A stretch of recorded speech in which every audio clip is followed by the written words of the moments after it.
So, what were you saying right now? Oh, I'm saying, like, for everybody who's in the chat right now, I need you to answer me one simple question. Where did you hide your porn? Was it in the homework folder? Was it in the tax returns folder? Was it in the one that says do not touch or not porn?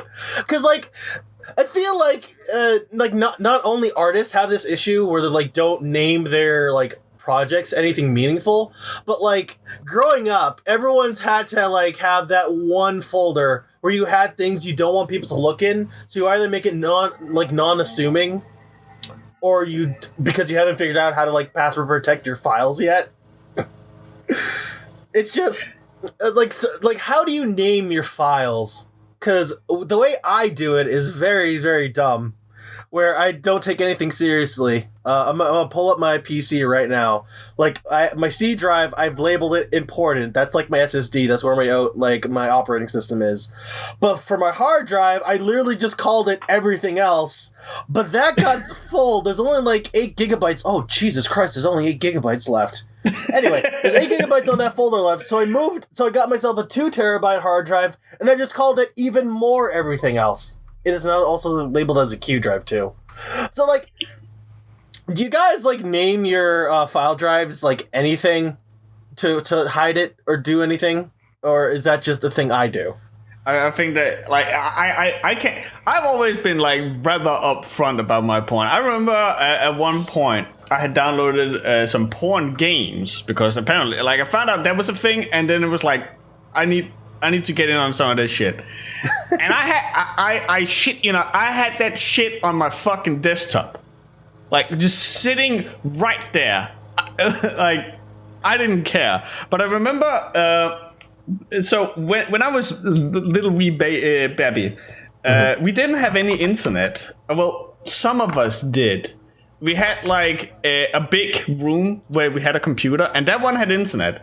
And then my big brother would, like, go to LAN parties and stuff because, he was cool like that. And so sometimes he would, get stuff from his friends. And I remember one time where the entire family was out, and I had borrowed my big brother's computer because at that point he had a way better PC than I did. Mm-hmm. And I don't... It is so long at this point that I don't recall why or how, but I ended up finding a folder of his, and I think I was looking for a game or something. And I just see, like, I just opened the folder, and it has, like, 5 different folders. One was called 1 was called 2, 3, 4, 5. So each one had a number. And then when you click one of those, it would come into another folder with 5 folders called 1, 2, 3, 4, 5. And so it was like, so this was his way of password protecting his porn. Now, the only reason why I still remember this story is because I felt like a fucking genius. Because I figured there's some, like, I immediately figured out, okay, so this is like some kind of password thing that he's doing. I wonder what he's hiding. So what I did was I right-clicked on the folders and checked properties. And when I saw there was a spike in file size within that folder, I knew that I was on the right track. So I just used that to find my way through. And sure enough, there was his porn stash. I love it because that's really clever. That's also, it's like clever in that, like, childish way. It's like, okay, I don't know too much about computers, but I know a way I can still do it. So it's just really creative. God, like massive kudos. See, that's some shit I would have come up with if I was, like, any smarter and we didn't share a computer. I think my thing was, like, after a certain point where we discovered what, like, a search history was, so we decided to stop using our stop using the computer entirely for a while before we got our own individual things. And this was around the time, like, we got our PSP, and, like, a bunch of other, like, handheld internet connected to the internet. So I didn't realize this, but like, back in the day when I used the PSP, that was, like, my only thing I could use get to the internet because I didn't have a phone at the time. So I would listen to like music online through like the web browser. And I opened up the PSP one day, and I don't realize this as I'm opening it up, but then it's like it opens up directly to a porn site, and I'm like, wait a minute, this isn't my taste. Oh no! So my brother accidentally forgot to delete it. So the fucking like search history thing. When I was like even more way babby than I was with the whole Big Brother story. When I was still living, well, in this city here before we moved and all that. When we first got internet, you know, like when it was so young that if you were looking for porn, you would write www.sex.com. like that was how basic bitch this shit was. And so and you know, me and my friends at that time, I think we were like 10 or 11 or something. I think I mentioned it before, but we were like we were way ahead of our age. And so I remember, so we would look that shit up because obviously, and my mom would one time go, I know what you guys are searching for and you need to stop that, you're not old enough. And I'm like, fair is fair. And then I don't recall how, but I was on the computer one day and I find out the search, I find the search history thing. And I'm like, so that's how she's been able to figure out what I've been doing. So I fucking played the long game because I would just then start browsing porn and then go in and delete search history. And sure enough, my mom would go in and check out my PC and she would be none the wiser. And then after like maybe a year or so had passed, I was like, okay, time to confront her about it. And I was like, so because my mom had explained it that she knew a site that she could go and check. When it was in fact just the whole search history thing. So I was like, so I found this place on the computer where you can see everything that you've been searching for. Hey mom, what's a search history? And she just fucking clamped the fuck up. And I'm like, I've been knowing this shit for a while now. I was like a fucking supervillain sitting at the other end of the table, like, so, Mom, I seem to have backed you into a corner here. Yeah, oh, God. That was a way to start the podcast. Yeah, that was great. Hey, everybody. Welcome to episode 2 of the Webcast Relief. I am your host, Riiser, and with me I also have my co-host, CloudyDaze. Hello, everybody. I hope you enjoyed that little warm-up. But today we got some spice to give you today. We're going to be dunking on some very used to be popular things. Yeah. Maybe not dunking, but I think we can get a really good discussion out of it because it's kind of fucky on both fronts. We'll definitely be tackling it if nothing else. So do we want to go into what we've been up to since last before we start going into any of the topics? I guess so. Yeah. I haven't really had like too much of an eventful weekend, but how about you? You had that whole animation thing, didn't you?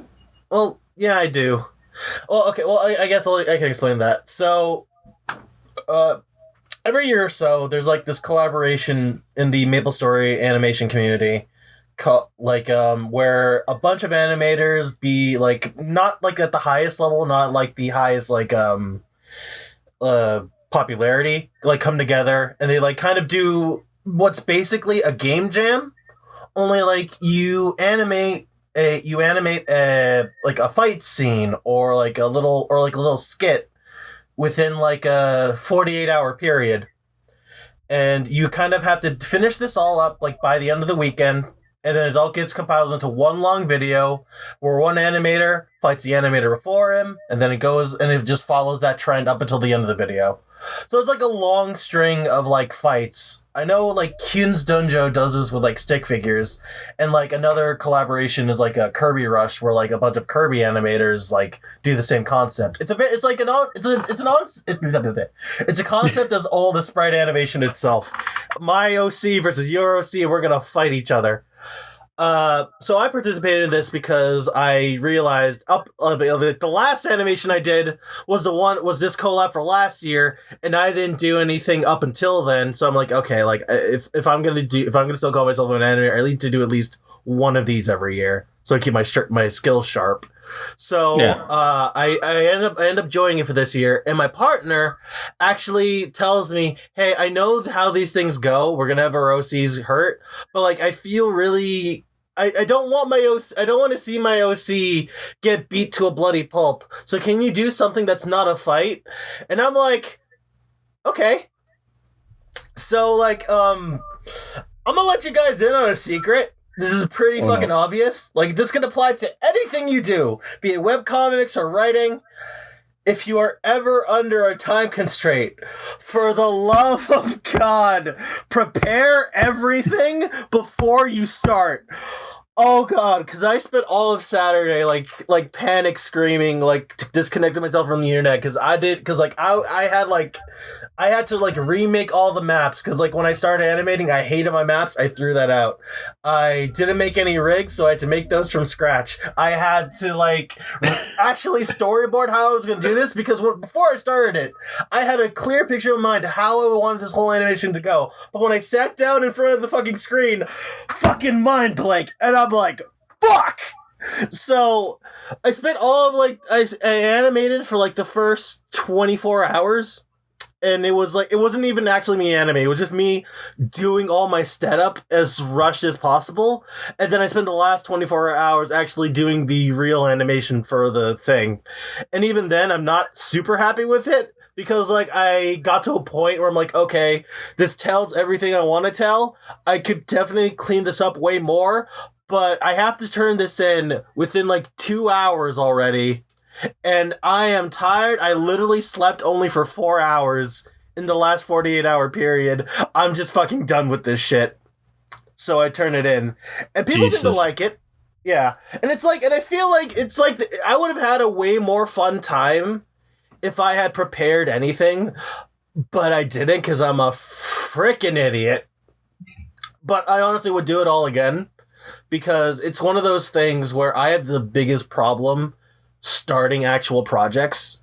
Because like if I can start something, or if I can jump in the middle of a project and like just learn my way how to do it, I can be super good and super engaged because it's like not a lot of things to do. But man, do I suck at prep work. And every time I do this, it's just a reminder of how bad I suck at prep work and how much I need to put into it. But yeah, like that was a really intense way to start the weekend. I can imagine. But at the very least, I'm still really happy because like I got to talk to a lot of people. People liked the way I animated. They thought I was creative. Hopefully, the collaboration should be up this week. I know there were a couple people who actually asked for an even greater extension because they actually had to either go to the hospital for some reason or another. Not because of the animation, but because like they were afraid they caught COVID and they wanted to make sure and they didn't. So, well, so I suppose it's a little on the wraps on how you managed to fight this person without actually fight them, and we will have to wait and see with the final animation. I mean, I could just tell you what it is right now. Oh, please. Okay, so originally I was gonna be a little more cinematic. I was gonna have like a whole scene explaining what the framing device of the fight was, but I didn't. But because I putzed around on Saturday, I had to scrap that whole scene.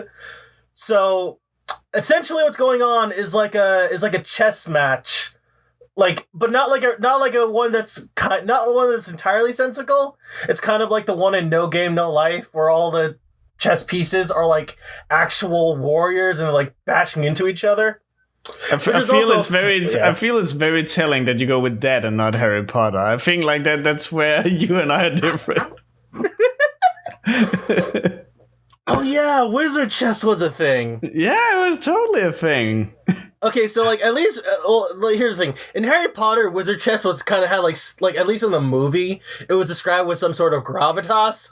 This I ran into an issue where like, okay, I found these pieces, they look perfect. I just need to make an edit and then I'm fine. And then I actually opened the sheet. They literally only have standing poses. None of them do any swings. I'm like, fuck! I can't sprite all these. So what I ended up doing is just like have them literally smashed together. Hey, fuck, it works. Yeah, it works, and honestly, I think it worked to my advantage because like people thought it was hilarious. So, Dude, like, if it's yes, good, it totally. Dude, if it's good enough for this guy, it's good enough for you. Basically, yes. Oh god, thank God for this guy. I basically just had that whole thing where like we're all controlling different pieces, and like I'm like and like our characters are like the kings on the board, and we're just trying to like go to each other. And like the plan was that like my character is like, okay, my person's opponent is gonna be just throwing all their pieces against me. We'll just wipe the board clean, but I'll get my pawn to the end and get a queen first and then kill him. So while all this dumb shit's going on, my pawn's making it across the field. He becomes a queen, and right before I can move him, my character loses because he dies from a fucking pawn checkmate. And I think it's hilarious because, like, the actual board, how it looks like to get a pawn checkmate is technically, statistically impossible. Okay. Because, like, in chess, like, it's usually impossible to get a pawn checkmate because, like, the situation for it to happen is so specific. No person who actually plays chess can ever get into it unintentionally. I clearly don't know enough about chess for that. I barely know a lot about chess. Like, oh god, like, it's funny because like I had all these lines of dialogue to explain and put jokes, but I just had to cut everything out because like I did not have the time to put it in, which is actually just a cool thing just to experience. Okay, so here's the scenario where it happens. My king is in the top right corner of the board, and he's kind of like castled, but instead of a rook being next to him, it's a bishop. So it can only move diagonally. And the square in front of a bishop is a different color, so it can't like go forward. The pawn is in like the position, like right in front of the bishop, checking the king. And the king itself would normally go into it, but the way it's being protected is by it's being backed up by a second king. So actually, I think I can get the board. Do you think you can like put it up on screen because it makes more sense if I just show it? If you screen share it, I can probably get it up. All right, I'm gonna just get this. I'm just pull this up really quick. But basically, it's like you basically have a pawn checking the king in the corner, and another king backing up the pawn checking the king. And it's... The final board makes no fucking sense to any person who actually plays chess, but this is my animation. I can do whatever the fuck I want. I even named the file, How Do You Fuck Up This Bad? Hold on, let me... Alright. I think we can do it like this. Ah, okay. Yeah, so if you want like a visual representation, this is what like the final board is supposed to look like. Where the queen is just out of place to be any use. Oh, I see, yeah. Okay. So you... Yeah. Are you then not technically checking with like more than just the rook? Again, I don't know nothing about chess. Okay, so like the pawn goes like the to. I know the movement and all that stuff. I just don't. So like the black king can't get rid of the pawn because the white king is backing up the pawn. Yeah. Yeah. Ah, okay, and like yeah, the queen I see. the queen actually cannot protect the king. Like normally what you would do in the situation is like you'd get the queen to either check the king or like get rid of the pawn. But because like the pawn is already checking the king, I have to answer this pawn right now. But like you can't respond to it by like, checking the king with the queen. It's just the pawn is there. I get you. I get you. Yeah. Yeah, because if you check the king, pawn just takes the king and you lose. Yeah. Okay. So yeah, pretty clever. Yeah. It's from what I've been told, it's this weird mix of really dumb bullshit and also really clever jokes. Which I have no idea how the fuck I did that because I made this while I was screaming at 4 a.m. in the morning. Hey, some of the best writing I've done for the Webcast Relief came at like 4 a.m. in the morning. You know what? Very fair. So it's the witching hour. But deadass, like that was basically my thing. Like, we're not like we didn't want to fight. My friend, like my partner's OC did not want to fight. So I was like, okay, we're gonna do this no game, no lifestyle, or Harry Potter for those who know Harry Potter. But then we just like have the fight. My friend and like I'm the kind of person who like I don't know what it is, but I feel like I tend to be way more harsh to myself when with my own OCs, because like you usually this is the thing where this is supposed to be a collab where you showcase how cool your OC is, how cool your animation skills are, and like a lot of people just like have their OCs like dominate the person they're fighting, and here I am, it's like, oh, I lose because of a really stupid mistake, and it's funny, and people seem to like that, and I feel like I don't know if that's something wrong with me where I like either self-deprecate or I'm like, I don't let my OC win even though it'd be cool if they did. And I feel like that would be too self-indulgent if I allowed myself to, but maybe that's like a topic for another day. I feel like so when I was making one of my comics, like way back when, I was looking into like how do the big guys make a cool character, and I always kind of like came to the same conclusion, which is that they allow them to also be fucking dumb, because or bad or silly or not too cool, because if you end up with something that is too cool, at least, and this is gonna be like a very like hot take, I feel, then you end up with something like Helsing, where it's just like where Alucard is just, he is so cool and he never does anything silly or anything. It's just like I don't find that cool. Like I feel that's a little too much. But then I remember at the time I was like, but then you have Revy from Black Lagoon, and she's like a hothead. She's like sometimes she gets the short end of the stick. She's not very clever. Like I was thinking about that one scene where she's fighting the maid of, what was her name, Roberta or something, and she's like falling for the whole shoelaces thing. And so I was like, so I wanted to put one of the characters in a bright pink outfit with a heart on it, like make it super gay, and then like make that person cool despite of that. And so like I feel that if your OC Cloudy, which I suppose it is if you allow him as much to be the butt of the joke here, then the times where he does win or does do something cool, I feel like it really emphasizes it, because like it's juxtaposed to the other thing. So I think that you should definitely let your character be dumb and not always perfect for them to really shine afterwards. Oh, thank you. I think that's also really good advice now that I think about it. Okay, this is going to be like a really obscure thing, but that made me think of like another example, because I was thinking about this last night before the podcast. Because I'm like, I find it like really impactful. I find it more impactful when a not serious comedy has like a slow but really dramatic moment than if like a really heavy drama like drops a joke or two. I feel like, because like usually when something's really goofy, it hits you harder when like something serious happens. I think like that's one of the reasons why movies such as Shaun of the Dead is so good, because that is a very, very silly, goofy, dumb, don't take it too seriously movie. And then there's certain points in that movie where they just shit gets very real very fast.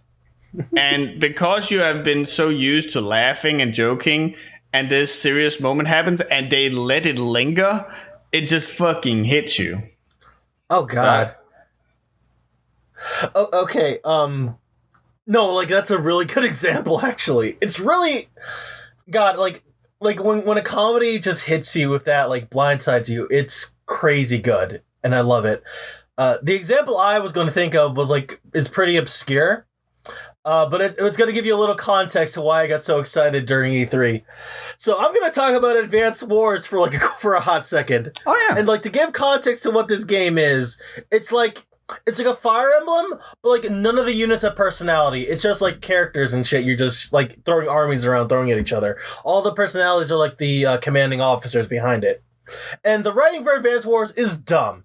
It's very goofy. It's very stupid. You don't take any of it seriously. Like, the main character doesn't know what a fucking airport is. That's how dumb it is. Okay, yeah. Okay. But in the second game, Advance Wars 2, you get to play as in the campaign, you get to play like a bunch of different COs. You play as Olaf, who is like the Team Rocket rival bad guy of the first game. Not like he's basically just marching his like lower officers behind him, taking him to his hometown. But his hometown gets overrun by the bad guys of the series called Black Hole. And like the whole place is like fuck to all shit. And like Olaf gets pissed. And it's weird because like you see this jolly like Santa Claus guy, ho ho ho, I'm Russian, that's the joke. But you see him get like serious, like, you guys back the fuck off, this bitch is mine. And then you go through this like really hard campaign where you're like commanding all your units to like go through behind enemy lines and blow them up from like the inside. And you win the fight, but you don't celebrate it. It's like this really somber moment where, because you came to your hometown too late, like Olaf starts like reminiscing over the fact like, this is where like me and my friends used to play. My house used to be on that hill. It's all gone now. And you don't think about it because like it's dumb, silly, wacky game, haha. Like, but like it's fucking war. Like, people are dying, people are dead. Though that little infantry unit you bought for $1,000 got fucking annihilated by a Neo tank, and it's like, you just let that sit in you, and you're like, fuck. And I live for shit like that.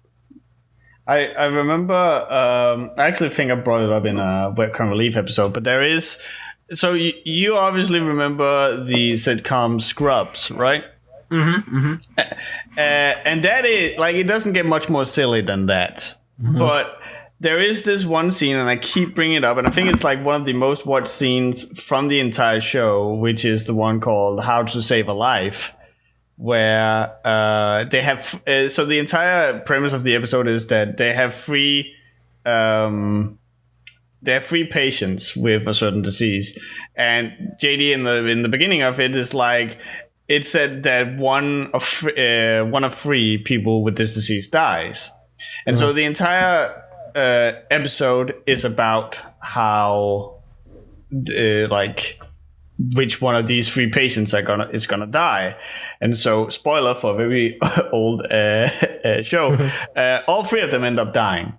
And it's and they all die at the same time. Well, not at the same time, but like in the same music montage in which this whole "How to Save a Life" song plays, and you just get to see like everyone, even Dr. Cox, which is the funny not letting anything affect him kind of guy, get really pissed and upset about it.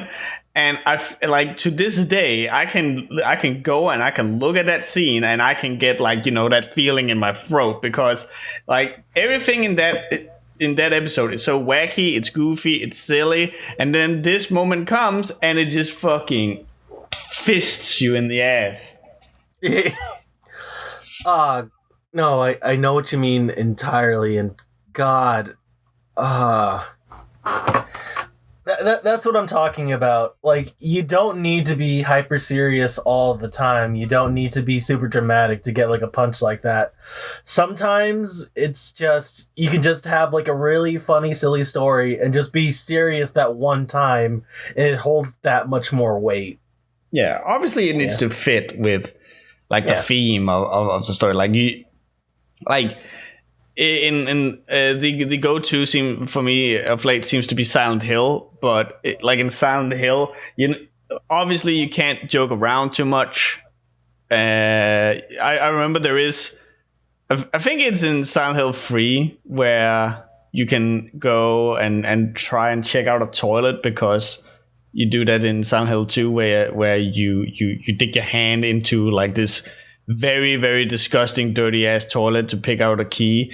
And if you and then there's a point where I think her name is Heather, the character you play in that game, where you play as her and you go up to a toilet, and there's like the exact same button prompt in, hey, do you want to check out the toilet?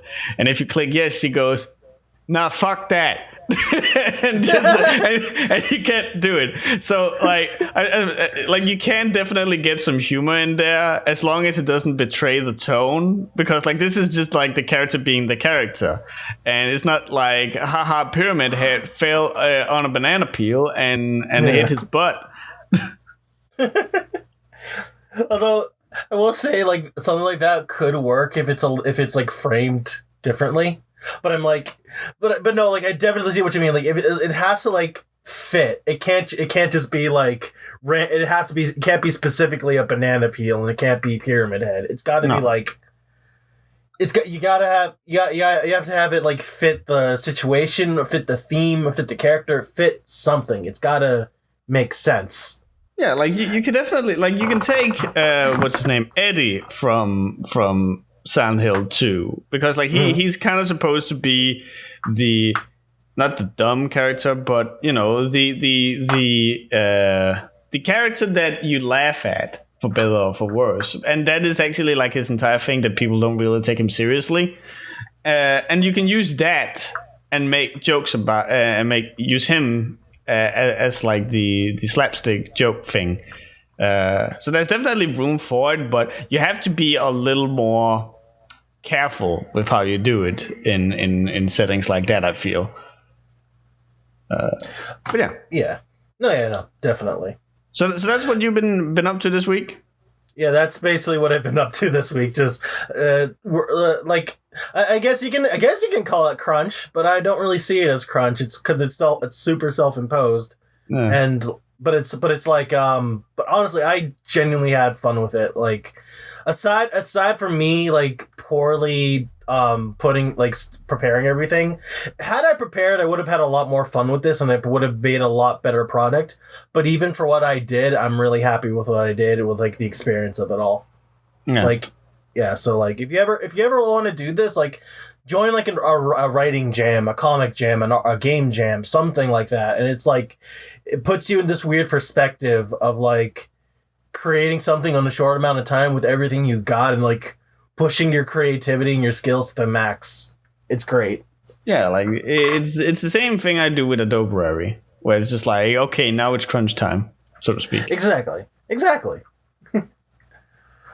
How was your week, my friend? Well, I've had an eventful week. Because I remember we brought it up in the last episode where we were like, Cloudy and I both have lives, so we might not be able to make the podcast at 4 p.m. in Danish time, or 10 a.m. in your time, because we both have lives. And we were both talking about this whole thing about getting a job and all that stuff. So I knew that I was going to get a job at some point, but I had been told by the job office that the whole thing about the paperwork and stuff was going to take a long time. And it could take like 1 to 2 weeks. So I was kind of figuring, okay, then, I have some time to, just sit and fiddle with my dick or whatever. Then the 1st of July, I call the office and I'm like, hi, I'm no longer a teacher, so I can now apply for the internship at this new work thing. I know it's going to take a while. Don't worry, just take it at your own pace. And then like 5 minutes later, I get a phone call going, oh yeah, we can you start Monday? And this was on a Friday, so it was just like, what the fuck? So all of a sudden, I had a weekend to get ready for a job that started Monday. So I've been doing that, and it's been great. It was one of the most surreal. unrealistic, surreal. Thank you, surreal experiences ever because I show up and my boss comes over and is like, okay, you are a new video editor guy. What do you need? Shit. And I'm like, well, I got most of the stuff myself. There is some stuff that could probably use like an improvement or something. Because the gear that I have that I use for Webcast Relief and stuff like that, it's getting old. Like I haven't replaced the camera for like ever since I went to Vegas. So it's been a while and stuff. So I, said like as is. And then I go, also my laptop, it's not very good for editing. So I was thinking like, do you just want me to do remote work from home or whatever? It's like, oh no! Don't worry about that. You come with me. We're going on an adventure. And then he grabs me by the fucking collar, and we just head out. And I'm like, where the fuck are we going? And he takes me to a computer shop, and he just fucking points at a computer and go, we need that one. We need you to cram 16 more DDR3 RAM in that bitch. We're gonna take this keyboard, this mouse, these headphones, and this mouse pad. And then he just fucking bought it all then and there. And then it was like, now this is yours to work with. I'm like, what in the fuck? and like even though I know, like, it's not for me. It's for the job position. So even if I don't get to keep the job after my internship, then it's going to be for the person who takes over the job afterwards. Yeah. So I get that, but I'm I suck at receiving stuff. So I'm standing there going, oh, I do have a mouse. You don't have to worry about that. And the mouse that I have, the extra mouse, is a fucking busted up piece of shit. And I'm like, you don't have to worry about that. I already got. Like, I'm making excuses why he shouldn't buy stuff for the company because I feel like he's buying it for me. So yeah, that really, I've just been doing that. Like I'm sure that a lot of people who have worked at in full time at anything can attest to. The first day of a new job is very exhausting. Like just because like you're so used to have a daily rhythm, and then all of a sudden you change that, and so. Monday, we're doing this on a Wednesday, by the way. Monday was also my very good friend Alice's birthday. So, of course, we also celebrated that. But yesterday, I was so fucking bummed. And I knew that I had to also record the Webcast Relief. And it was just about so I knew, okay, can't do it Monday because we have to celebrate Alice. I can't do it Wednesday because we have the podcast. And I don't want to wait too long. So even though I was that fucking tired, I decided, okay, we're going to record for the Webcast Relief. And the reason why we were going to do it there is because I was originally planning on waiting with recording the next episode of the Webcast Relief because, as I said in the last episode, I have bought a roll-up green screen. The problem is that has now been postponed till the beginning of next month. And I was like, I'm not going to fucking wait for that. So I had to be very clever about where I put up my green screen because there's nowhere that I can actually hang that up in my apartment. So I had to get that done. I had to move all of my soft boxes and light and all that shit from the basement and up here, and then record all that. Barely got to sit down, eat some dinner, and then I was off to bed. So I have basically just been working ever since the last podcast. Oh man! Well, first off, congratulations on the new internship. Thank you. Holy shit, the guy fucking flexed in front of you. He flexed real hard. That's hilarious to me. That's amazing. And I hope you get to keep the job after this because that sounds amazing. They're really fucking cool down there. So I don't know what it's like in America or in other offices for that matter, because I have only worked in 3 or 4 offices as a designer thus far. But here it's like if everyone here is very young. I'm one of the oldest people there. I think there's 2 people who are older than me. That's about it. Uh-huh. So everyone there is super young, and so they have set up a a thing where the company pays for your lunch and all this shit, as well as basically everything else that you might need while at work. So they have this giant fucking fridge, and it's stuffed to the fucking brim with beer, energy drinks, Pepsis, food, bread, toppings, all this shit, and you just take that. If you're hungry, you go out and you make cup noodles that they have pre-bought on their dime. If you feel like, oh, I'm getting tired, you just go out there and grab yourself an energy drink.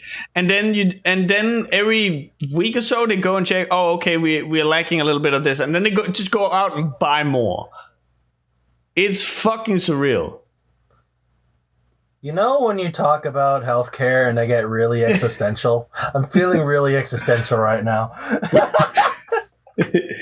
So, yeah, go on. I think like at least I know this whole work culture exists for real in a certain thing. I know in my personal experience, whenever I run into things like that, it's usually a Ponzi scheme. Because like they want to sucker you in for like the experience of the job, and I'm like, this is like I'm gonna get paid like $2 for the hour, aren't I? So I'm like, fuck it. But no, like I think like the best office I worked at, I essentially like we had like a coffee machine, we had a water cooler. We can choose when we took our lunch break, but that was pretty much it. And that was like the best one I worked at. But then again, like I don't know how. I can't speak for everybody's experience because like I know these things exist like in America, especially because people want to flex, people want to have that really tight knit family work culture. But I'm like, yeah, man, that sounds like you got some pretty good digs over there. I'm proud of you. I hope you see this through. This is amazing. So, just just so everyone is on the same page. So in Denmark, it's because our unions are not out to get us, which I can understand they are in America. In Denmark, as long as you're a part of a union, you get paid to search for work, and as of such, the Danish government obviously wants to make sure that you get a job as soon as possible, because it's money out of their pocket if you don't. So they try everything that they can to get you into to get into the job market as fast as possible. And one of those things that they do is that they have this whole thing with internship, where it's basically they allow you to take an internship for 4 weeks, and then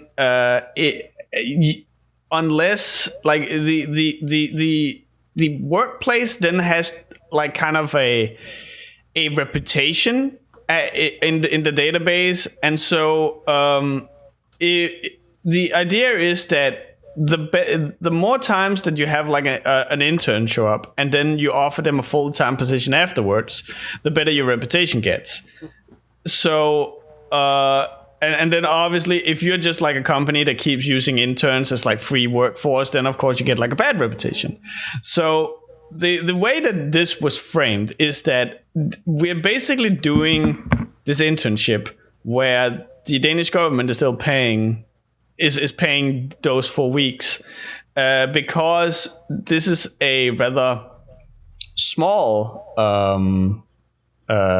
bureau, and so they don't wanna they wanna pay me, but it's not really in the budget right now. They would rather have a week, a month, where they can show me the ropes and teach me so that I'm ready to make money for the company right from the get-go. And which is now what we're using the internship for. So once the internship is over, it has been explicitly stated that it is for the purpose of hiring me afterwards. So I'm keeping my fingers crossed because that is the end goal, but it's looking positive. I guess that's the best way I can phrase it. Man, I want to live in Denmark. Like, God, that's like everything you said to me sounded like fucking fantasy bullshit. I'm like, Wow, a government program that fucking works. How is this possible? But again, like, I'll talk about my own gripes with, like, America another day, because I think we can make like an entire episode of the podcast just for that, like Denmark versus America. God, like, it's like cheaper to fly between like Israel and Denmark than it is to fly from like Massachusetts to California, and that pisses me off so bad. It's within the fucking country. Come on. I mean, you say that, but there is 2 places in Denmark, as far as I know. There's probably more, but as far as I know, there's 2 places in Denmark that has like a flight route. Everything else in Denmark is so close by that you basically just drive there. So the only place is, so there is an airport in the city that I live in, and there's one in Copenhagen. Those are the only 2 airports in Denmark, as far as I'm aware. Again, I'm probably wrong. And those 2 are connected. So the whole idea of casually traveling with plane from one state to the other, to me, is fucking wild. I mean, to be fair, I think like most of the United States is bigger than the majority of Europe. So, oh yeah. God, like there was this meme where you can like fit like the unit. Texas was a unit of measurement as like the biggest state. Like, how many Texases does this country fit? No, go ahead. I remember I was reading, and I think I also talked with Emily about this, that I read somewhere that you can fit all of Denmark, like the population of Denmark, into New York. Probably. Which... I think it was like specifically Long Island, or was it like all of New York City, or I don't like the state? I don't remember. But that is just fucking like a whole country into New York. It's just, what in the fuck? We have lots of people here. A whole fucking people. Actually, that's the thing. I'm visiting my friend in Arizona in a couple months in October. So I'm gonna have to be taking a plane, because trying to drive, like the most I've ever driven within this country was when I took family trips from like Massachusetts to Florida. But like trying to drive, but that's like a vertical line. To go like across country, it'll take me a month just to get there driving, and then it'll be a month and I'm only gonna stay there for a week, and then it's a month back. And because of the whole like COVID regulation, trying to drive across country is kind of a pain. So I'd rather just fly. Yeah, I get that. Yeah. But yeah, fucking countries are big. But you know what else is big, Lasse? We have something we need to get into before that real quick. Just a little housekeeping. Okay. And that is a big, but not as big as the other subject, but Mappa is a big animation company. And the reason why we're bringing this up this time is just a little follow-up to the last podcast, because an animator, Ippei Ichi, has come out and said that the Netflix anime produced at Nappa paid bottom rates. But I can see now it is updated. An animator claimed to have been paid 250 yen, that's $2, for in-between animation at a subcontracting studio for a film project made by the company that recently made a viral PV.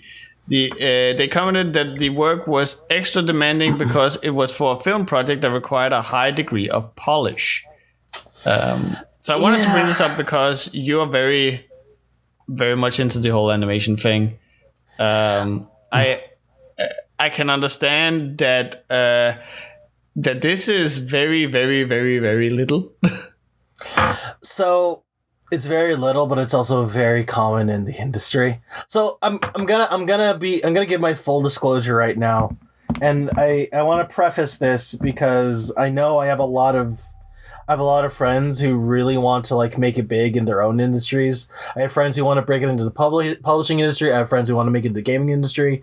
I know a whole swath of animators, and not a single one I know wants to work in the industry. myself included, big time, because of shit like this.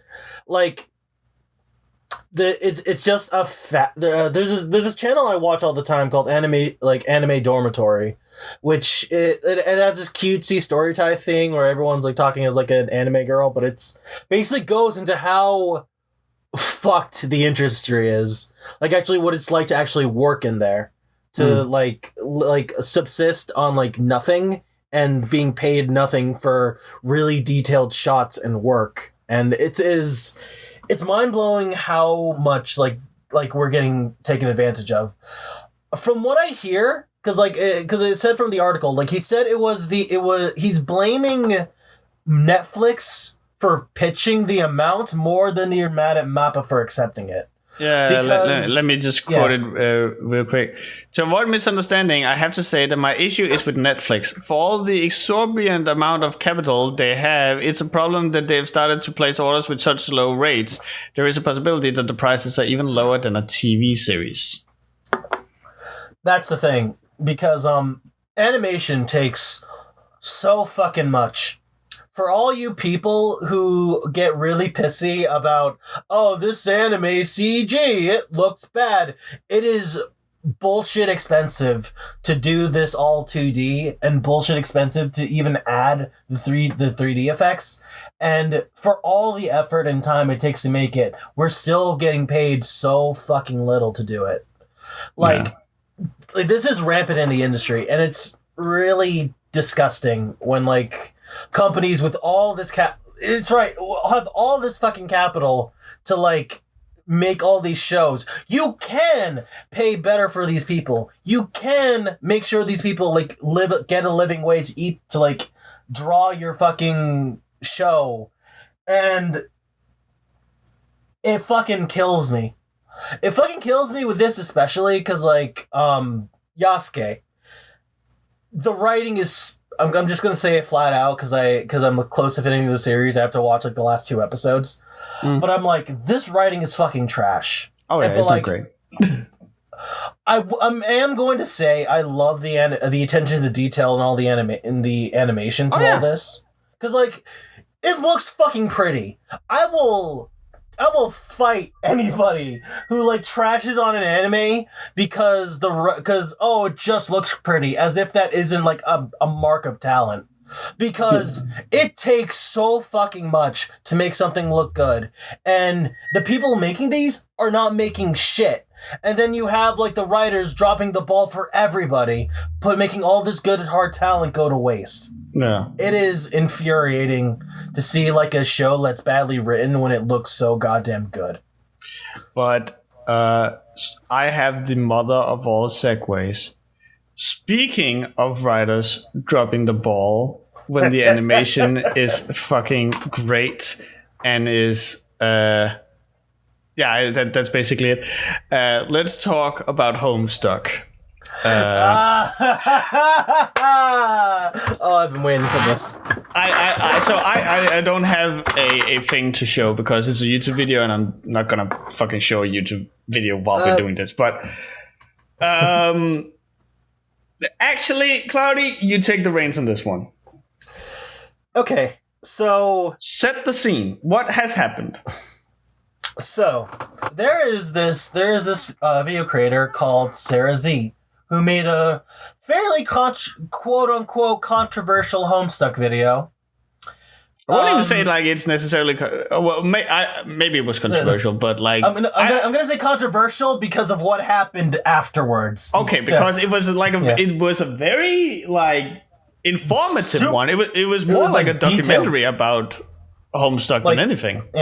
Yeah, like honestly, like first off, watch like Sarah C's videos are like you motherfuckers watch Riiser. You can sit through this video. I'm just saying. Yeah. But it's like it's really informative because like it not only goes into the history of the comic, it goes into like speculation for like how the fans perceive it, how like why these things sort of happens, why these dramas that were happening in these fandoms were so significant, and like I would say you'd learn a thing or two, like how. Like, just how this weird psychosis of a fucking series is. It's less about the story itself and more like the fans and the creators surrounding it. Yeah, the phenomenon Homestuck rather than the comic. Exactly. Which is something which I honestly cannot recommend. Watch Sarah Z's video on Homestuck. Yeah. But honestly, I thought it was really well informative. It and even for people who didn't agree with it all, it was really respectful. It did really well, and it touched a couple things that got on the nerves of a certain host. Basically, what Pumpkin and Andrew Hussey had to respond to this. Now, real quick, who are these people? So, Andrew Hussey is the guy who... I can't even say he wrote Homestuck, but he is he's the author, writer, and artist and animator of Homestuck. He is the biggest guy behind it. Yeah. And after a certain point, around the time of the infamous $2 million Kickstarter, where a lot of shit happened behind the scenes that fucked up with Hive Swap, the game he wanted to make. But we're gonna get into that. Real quick, they made a Kickstarter for a video game, for a Homestuck video game that made $2 million. Yes. Just wanted to set that because you just said a Kickstarter. I just want to because there's people who don't know neither Homestuck or nor what's been happening with it. So I just want to make sure that everyone is up to date. You all know something funny because a real quick tangent in the actual story itself, he actually makes a joke about him wasting the money on the Kickstarter, the $2 million within the fucking comic of Homestuck itself. Perfect. Because it's that bit much of a big fucking meme. And I'm did the game ever come out? Yes, it took forever, but it's coming out in parts, unfortunately. But that's the best thing you can do. It just quickly sideswap to the Hive Swap to give you perspective on that. They first dropped the trailer that was in 3D, but then they kind of turned it dialed it back to be a proper a 2D point and click adventure. And the first part came out to big success, and then the second part came out to even bigger success. And it's we're gonna touch on this after we touch on the drama, but Hive Swap as a concept is amazing because it kind of shows why Homestuck got popular in the first place. It's not them it's everyone agreeing that the actual canon of the story sucks, but people loving the source material and wanting to expand on that more than the actual story itself. So Hive Swap's just an extension of the source material. But we're gonna touch on that later. Point is, Andrew Hussey, guy who's super big behind it, and What Pumpkin, the current writing team of Homestuck, is after a while Andrew Hussey stepped away from Homestuck, and then he's dropped from What Pumpkin entirely, recently this year, silently, to work on his own dumb shit. Anyway, Homestuck is kind of in this weird precarious position at the moment where the fandom is not really happy. People don't like the Homestuck post-canon stories coming out. They're unhappy with Hive Swap. And there's some pretty spicy accusations with some of the people behind What Pumpkin, that are being hired. Some people being rude and some people claiming, these people are just being transphobic or racist or whatever. Which, to be fair, there were definitely a whole handful of people who were actually genuinely bigoted pieces of shit. Mm-hmm. But you can definitely tell there's people who don't deserve that moniker being labeled just because they disagree. Yeah. It's sometimes you're right, but also sometimes fuck you.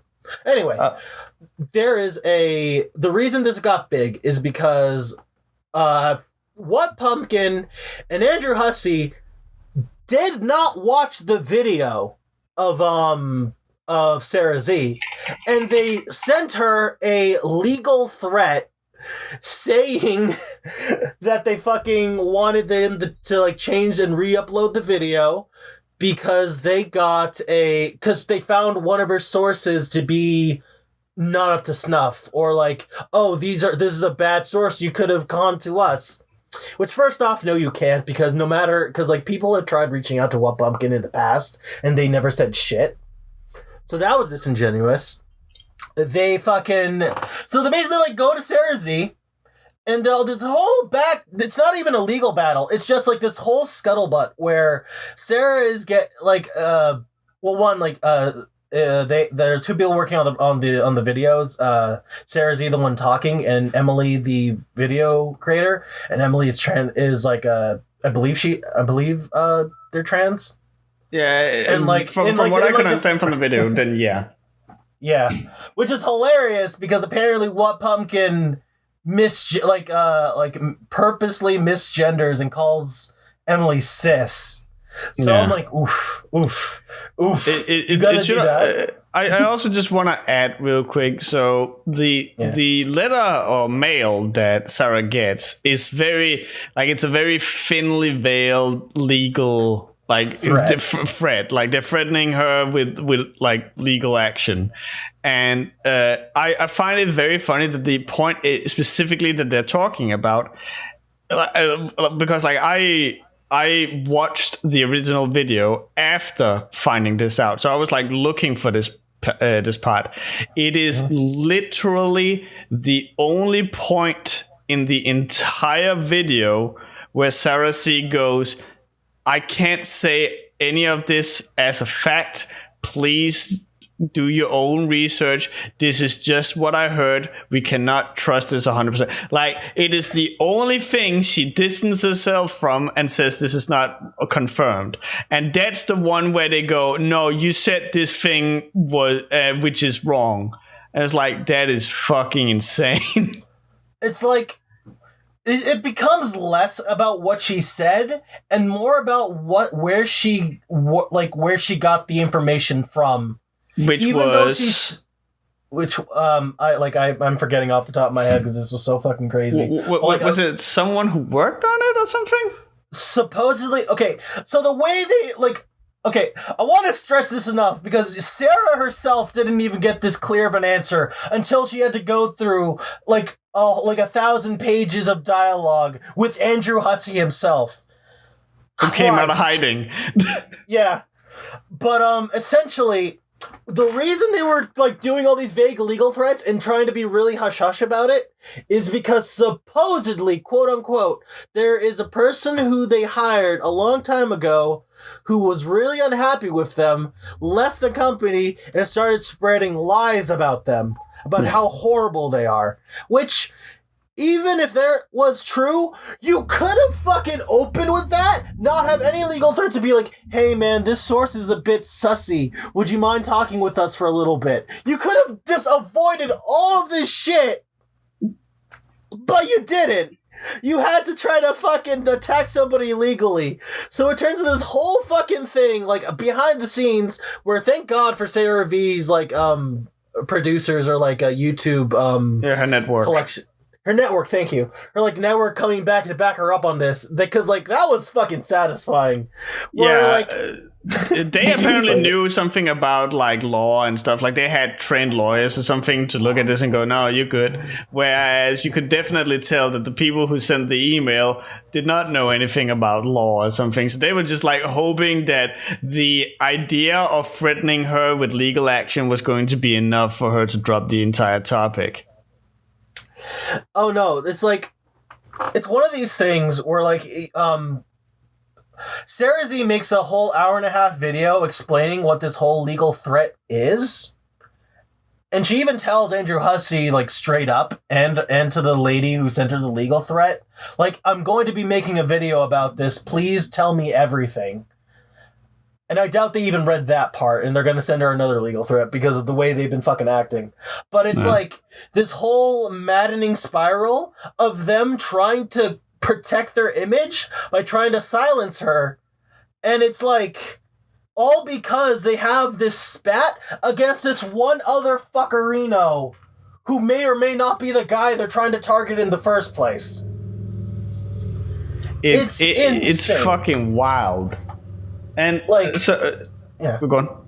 No, I want to say this has nothing to do with Sarah Z. This has nothing to do with the community. This has nothing to do with Homestuck.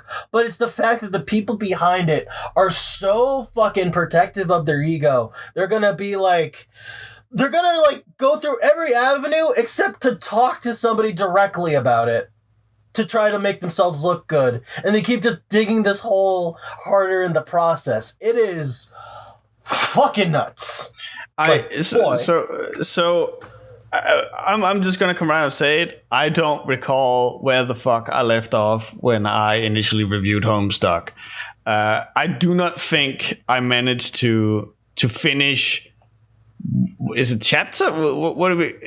Homestuck 1. Acts, they're acts. Yeah, you probably didn't get. You stopped at the moment where Act 1 ended, where John first entered the game. No, I'm talking about the real review. Not just the. I remember I got to. It was a good time after. No, yeah, probably. The thing that stands out in my mind was that we had definitely been introduced to the troll at that point. That's beside the point. I did not reach the point where Homestuck quote unquote ended. But I can. But from what I can infer, that was when like Homestuck was at its peak. Like that was when this shit rocked the tits off of people, and then you have what is it called? Homestuck 2. Homestuck Squared or Homestuck Post Canon, Homestuck 2. Yeah, and that is apparently being headed by Pumpkin or whatever the fuck. Pumpkin? Yeah, and at this point, it has turned into something that, from what I can, again, I'm just like talking with the little information that I have, but it has been turned into something that Homestuck never was and never was supposed to be. And from what I can understand, that includes a whole bunch of focus on gender and stuff like that, as well as like a bunch of sexual shit, complete with a character called Yiffy. Yeah, Yiffy. Oh, Yiffy. Which... They made specific, which is a breed between like a human and a fucking dog or some shit. Yeah, like supposedly the way that works is like Jade Harley fuses with her dog in the middle of Homestuck. It's fucking weird, but like, and they make like a point to mention how they have like a dog dick. Yeah, it's like, God, post canon is this weird thing. Lasse, I'm gonna explain to you something like I think is like the best thing Homestuck's ever done, which is inventing the concept of paradox space, which allowed the fans of the series to make any little thing they wanted of Homestuck, and it considering it to be canon. Like, you know how like multiple like parallel universes exist and like that whole string theory bullshit. They kind of introduced that in the comic, and it's like basically the writer saying, "Hey guys, you want your OCs to fuck this guy, or you want your ships to happen? Go for it. It exists in the comic. You do you." And I think like from like a community standpoint, that was genius, and it let creators do whatever the hell they wanted with the story. And I think that's the reason why it took off so damn hard. Because around the time like Homestuck blew up was when that concept was introduced. But like the thing with like Homestuck 2 or Homestuck Squared post canon, they want to have this thing where it's like, oh, we're the real story, but if you don't like it, it could totally just be another timeline bullshit. So you don't have to be mad about it, which doesn't sit well when you're like the people who own the IP. No. There's like a difference of weight between like I think like the Property of Hate, which is like a comic that's completely done by fans, or like something made by the people who own Homestuck. There's like a different weight to it. It doesn't matter if the fan creation is better or like more enjoyable, or if it's like better received. It's not going to have the same weight as like What Pumpkin made this, or Andrew Hussey made this.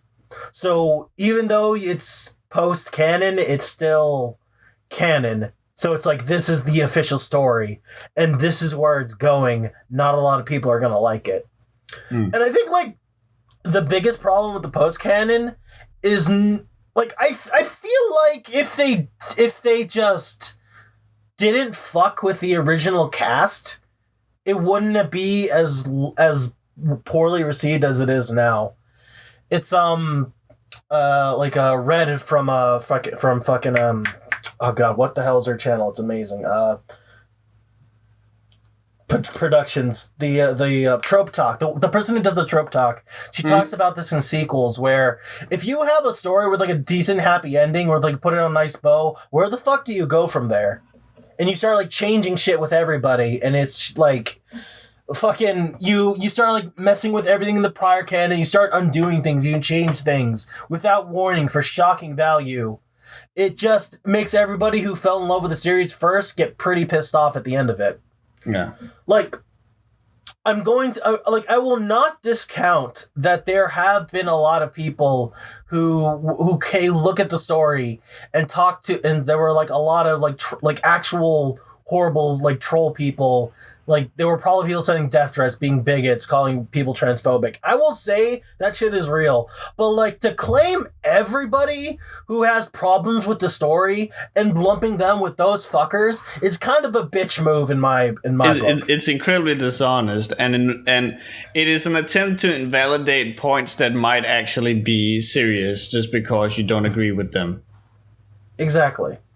Like post-canon is this weird thing where it's like they took characters and they like moved it and like made a whole bunch of things they just didn't like. Yeah. Again, like this is from what I'm understanding. Like I'm like barely caught up to the end of Homestuck like myself, and I've watched the Sarah Z's videos and I've like watched a couple other fandom videos to see their takes on it. There were people who were like really mad at like Sarah V because like they thought like she didn't stress enough how there were a lot of trolls and like shitty people as like they should, and she probably should have, but I'm like whatever. It's because like we're not focusing on like not all the problems are stemming from like, you know, horrible bigots and shit. Like there are genuine problems with this, and like there are people who are genuinely unhappy for valid reasons. Like this isn't the story they wanted to read. Like, I don't like yeah. They're always gonna be like speaking as a video producer myself. Even when you make like really really really long videos, there's always gonna be the person that's like, you didn't touch this or you didn't touch that. Like I got that with my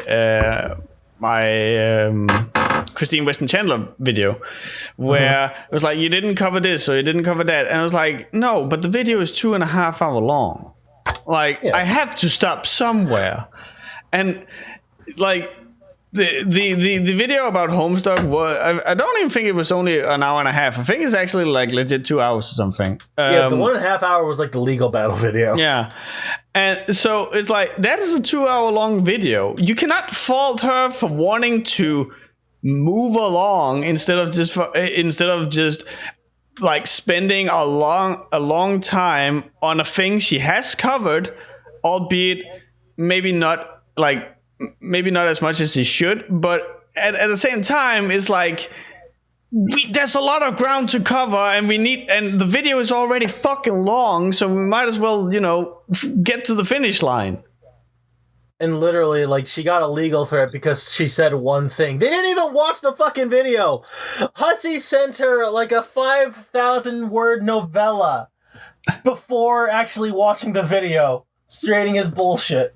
It is insane. Like, I'm gonna give you like the big endorsement. Like, I'm gonna ask Riiser to please put this in the video description. Put both of Sarah Z's videos in there, because it is fascinating to see. Like, because like she left like overall the Homestuck experience was like positive. Yeah, like, she left that thing with like really hopeful and really excited to see what's happening. And then the whole legal thing is like, man, I love this series, but now fuck, I feel really shitty about it now.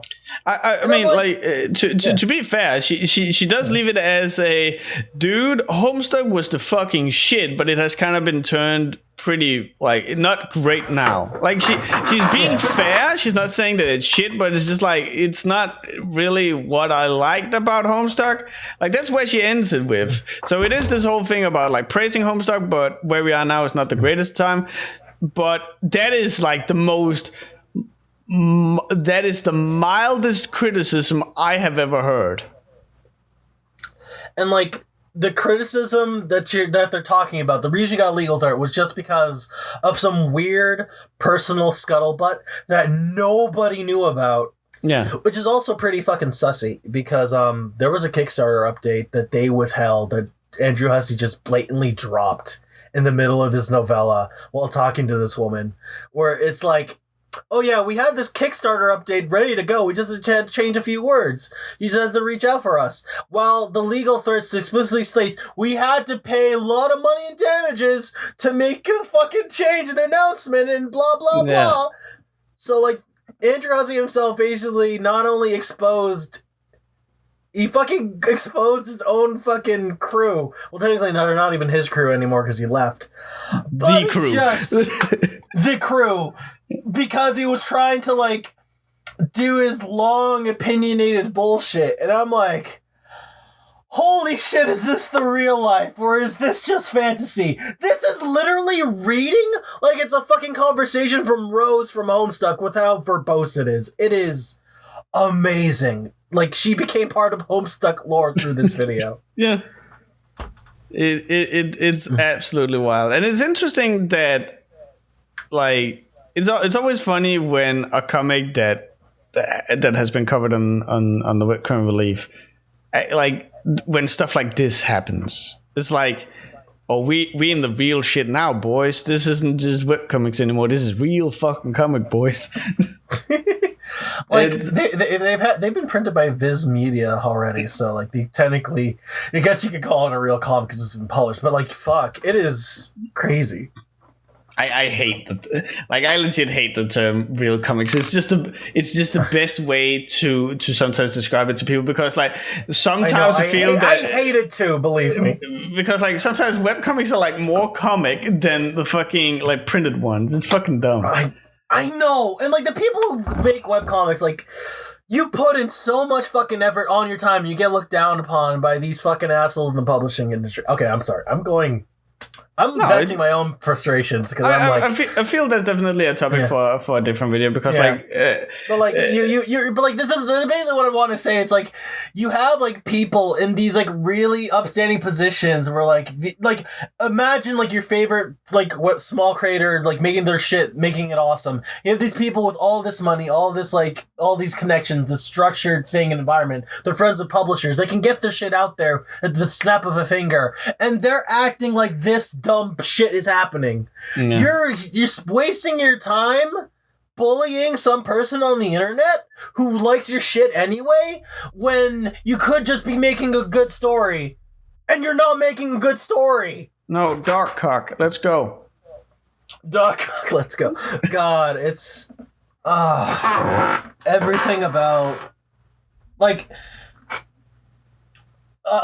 you and I could probably spend a whole podcast just talking about, like, the ins and outs of Homestucks, what works or what doesn't work about the story. But, like, I'm more personally vested in, like, I guess, like, the phenomenon of what it was. Yeah. Because it's like eternally fascinating to me. I did not know how big it was until I watched this video, so I can absolutely understand where you're coming from with that. So, like, I always knew two things about Homestuck. It was big, and it was really fucking stupid. Like there's genuine reason to, like, not like the story, because you and I can both agree it's pretty fucky. It's pretty bad. It's dumb. It's crazy. It's convoluted. I went through the majority of it on my own volition, and, like, maybe it's just because I am fascinated to, like, bad media personally, but, like, I'm invested in going because I want to see where the end of this dumb rabbit hole lies. But I was not there to, like, be there to be a part of the phenomenon. I'm like an archaeologist, like, kind of, like, looking through, like, old Tumblr posts and, like, talking to people who were part of this, and we're like, wow, this is what it used to be. This used to be fucking huge. This used to be, like, everybody did it. I knew about the Homestuck cosplayers. Emily's told me stories about what she had to fucking put on gray paint. But, like, it's fucking nuts. Like, how, like, why people gravitated towards this. Yeah. And, like, you go in there and you start to see it click. It's like, nobody cares about the story. because the story itself is just nuts. It's like, it's just there for Andrew Hussey to like, when it was being made, I don't know if you know this, Lasse, like it was mentioned in the video, but like the beginning of Homestuck especially was made collaboratively between like Lasse and a bunch of, not Lasse, between Hussey and a bunch of people. Creating Homestuck. You have now outed me as a co-writer of Homestuck. Sorry, there's too many fucking S's. I'm like slipping my tongue. But I could have helped with it because people could submit ideas and story beats through the forums, right? Exactly, yeah, that's the thing I wanted to get to. Especially, like, the thing with, like, Homestuck, like, you can't even blame Hussey for the majority of it, because a lot of this shit was made by a big collaboration with a bunch of people. Like, a lot of concepts that are being stretched, that are being, like, filled in, like, Hive Swap, that are being explored by, like, Troll, like, Society and stuff, that's all fan stuff being, like, canonized. It's, like, Homestuck as itself is like a property where the story itself doesn't matter as much as like the experience of being there when it was being created. Like it's like one of the most community driven things I've ever seen. It's kind of like SCPs if you like know about that writing content. Yeah, it's like absolutely. that. Yeah, it's like that much in scope. I feel that. And maybe this is a little much to say, but I feel that the Homestuck experience, and the reason why it got so popular was because it gave a medium that encouraged the community to be there, whereas like a lot of other works, video games, movies, books, comics, they are there. And a community gathers around it, whereas with Homestuck, it invited people in to take part of the experience and it was and leave their mark, so to speak. Because when I'm like hearing all this, it really feels like Homestuck encouraged the community to be there and to interact with the medium, whereas other stories or fiction or all that stuff will happen no matter what, and it just gathers a community around it no matter what. Is that fair to say? No, that's fair to say, exactly. I wanted to like bring this up because have you seen the Plague of Gripes video where he talks about TN? He says like a really good line in it. TN? No, I don't think so. Okay, so Plague of Gripes, he like does art and he makes these opinion videos, and he made one about like TN from Dragon Ball Z, and like he says, TN. Like, I thought you meant T, like the letters TN. Okay, no, like Tien Shinhan. Yeah, I remember that. Yeah. Okay, so he says it's like really perfect line. I think like encapsulates this phenomenon perfectly, where you can tell the difference between like a writer who loves something in their work. You can like feel that love jumping off of the page. Oh, yeah. And you can also like tell when a writer feels absolute apathy towards what they're writing. Yeah. Like Homestuck, as poorly as it is conceived and written, reading it, you can tell there is like love pouring out of it everywhere. Absolutely. Whether it be from Hussey or like from some fan who like excited about this idea coming to fruition, there's like so much emotion in the dumb, inane, overly verbose bullshit that is this webcomic. I mean, like, if they didn't care about it, they wouldn't animate so many pages for what is essentially like dumb shit, like John throwing a cake in his dad's face or something. It's like that could be a panel, but no, you chose to animate it. That shows like care and interest. Like, you get that from like the original story for Homestuck, like especially leading up to like the last chapters, and then you like go to like the post canon, and you don't get that same experience. It is immediately apparent. Like, it's just a cash in now. It's like not even like there's like it's like a cash in. It's a soapbox. It's like an agenda pusher. It's like a buzzword, but it's like fucking. You don't get the same feeling from reading these two stories. And like it's like going back through a bunch of people's weird RP and then finding out somebody made a fan fiction on the said RP. And, like, it's two completely different feelings that are so nonsensical. But, like, you start to understand, like, why this shit got popular in the first place, when it probably didn't have any right to be by the laws of good writing. But it's like, yeah. We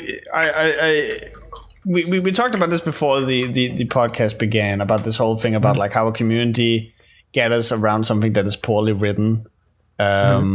And I actually wanted to get into that discussion because, like, you had a good theory about it, and I kind of wanted to lead into it because it's still something to do with Homestuck, and I feel we can have a discussion about that, as well as the Wild thing, the franchise that I'm going to bring up, which is World of Warcraft, because, like, the recent stuff has happened with that. So if you're ready to jump into that conversation, then I feel that this is a good springboard for that. So okay, so real quick, it's not. We talked about how we're not necessarily going to cover that much news on this podcast, but it's still a news thing that will lead us into this conversation. The famous, unfortunately, streamer Asmongold has abandoned World of Warcraft to go and stream Final Fantasy 14. And he actually kind of enjoys it, even though that he's been dunking on it. And there was a whole bunch of gatekeeping and stuff that I'm not too fond of. Let the man enjoy his fucking video game. Who cares? But he abandoned World of Warcraft, and he's been critical about the game, but he's basically been, like, the ambassador for that, like, entire fucking franchise since forever.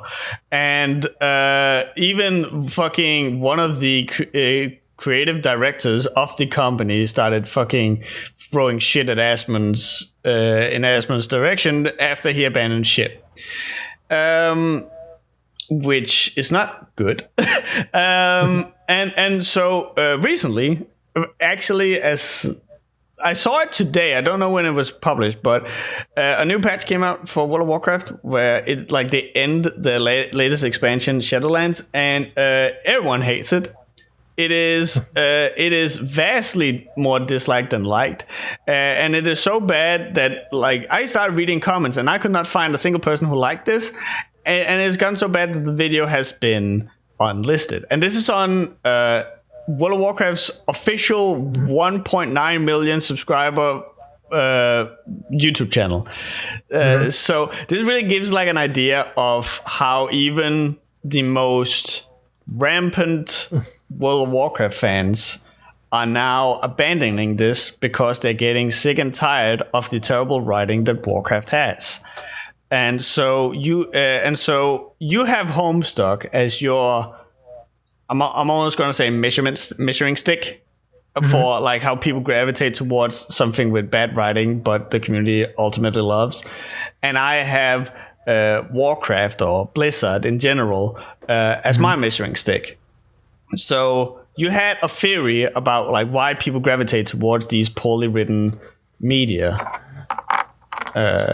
Yeah. So the way it goes is, like, people want a story. Like, people take a story, or they take a world more specifically, and they become enamored in the possibilities and the potential of what it has. I'm going to talk about, like, World of Warcraft because, like, I've never played it, but even I could understand the appeal. Like, I'm not sure if the writing was ever good or if people had, like, rose-tinted glasses. Maybe it was always bad, but you cannot deny that World of Warcraft was insanely popular. Absolutely. And the thing that I believe what got it to, like, the point where it was, to that big heyday, was because I don't think anyone ever fucking read the quest details. I don't think everyone ever read the story. I think people made a character, and it was their character.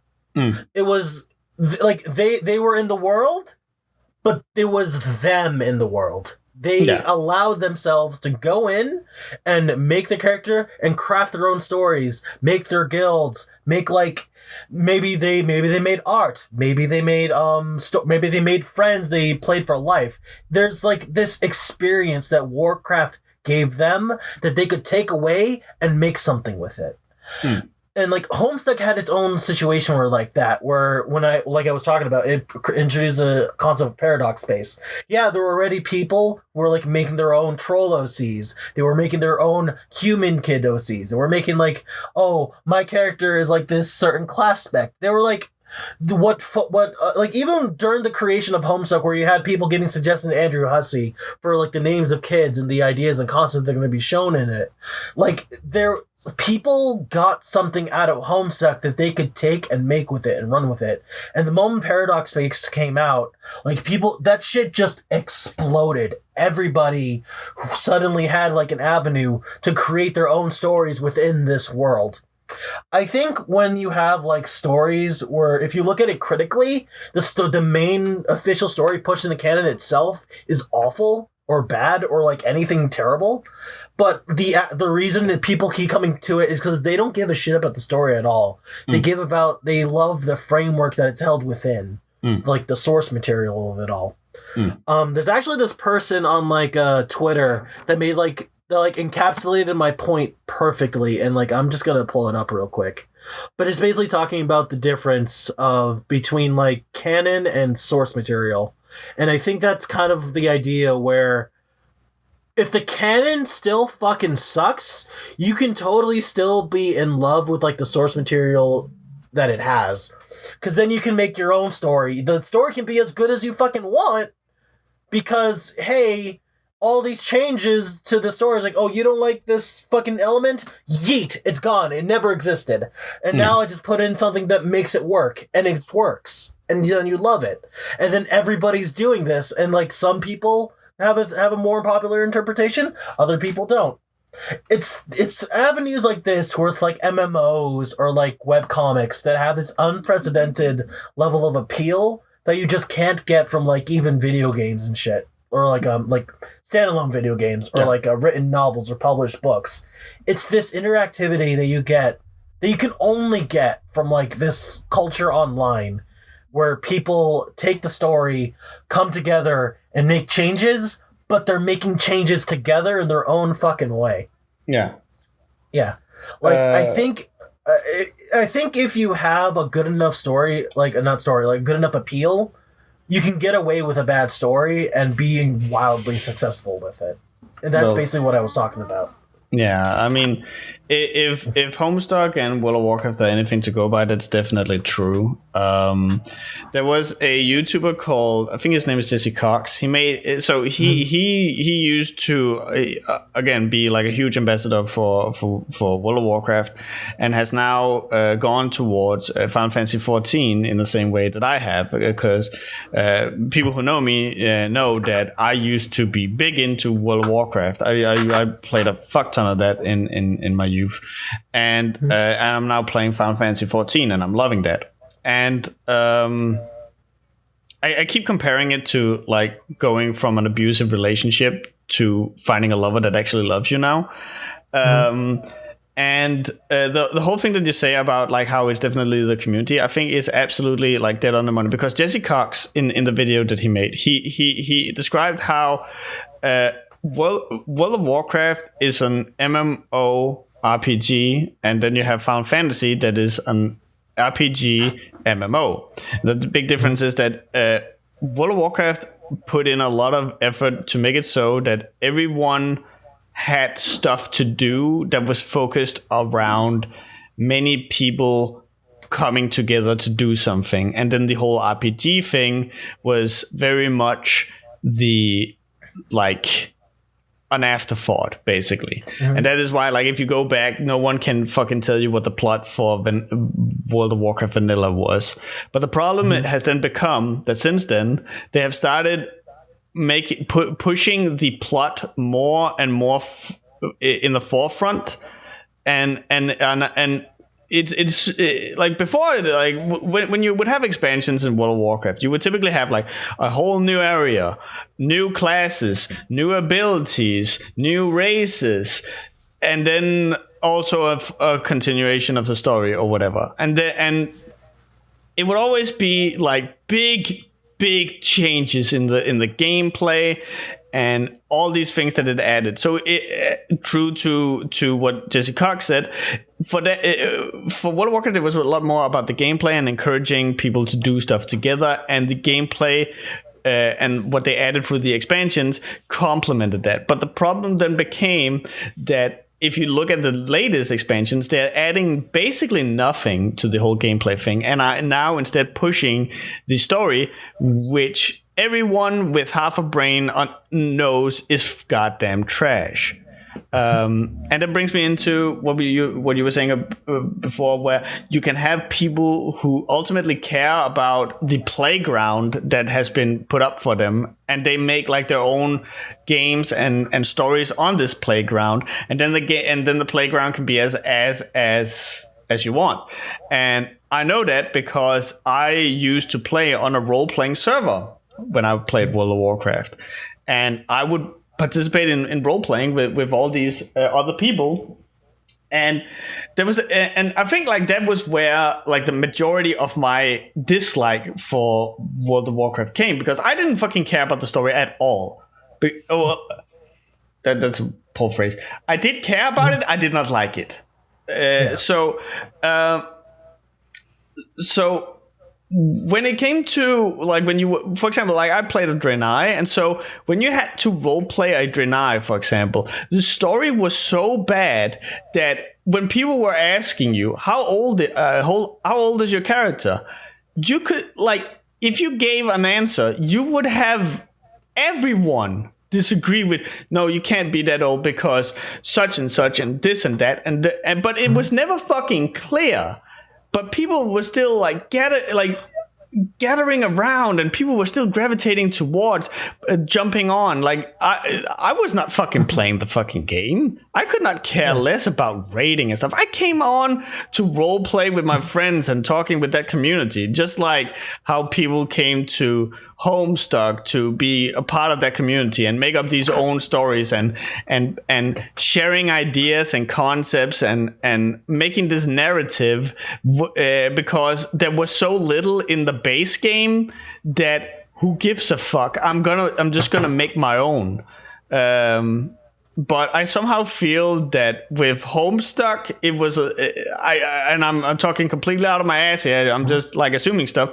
I feel with Homestuck, you had a lot more of an empty canvas, where you could put whatever the fuck you wanted, and then in World of Warcraft, you thought you had a blank canvas, but then there would be some fucking asshole who would be like, actually, if you read the third book and read a comment in the World of Warcraft Alliance cookbook, you will find that leather was first introduced to the humans in 618, and so you could not have worn that leather tunic that you're now wearing, because this takes place who gives a fuck?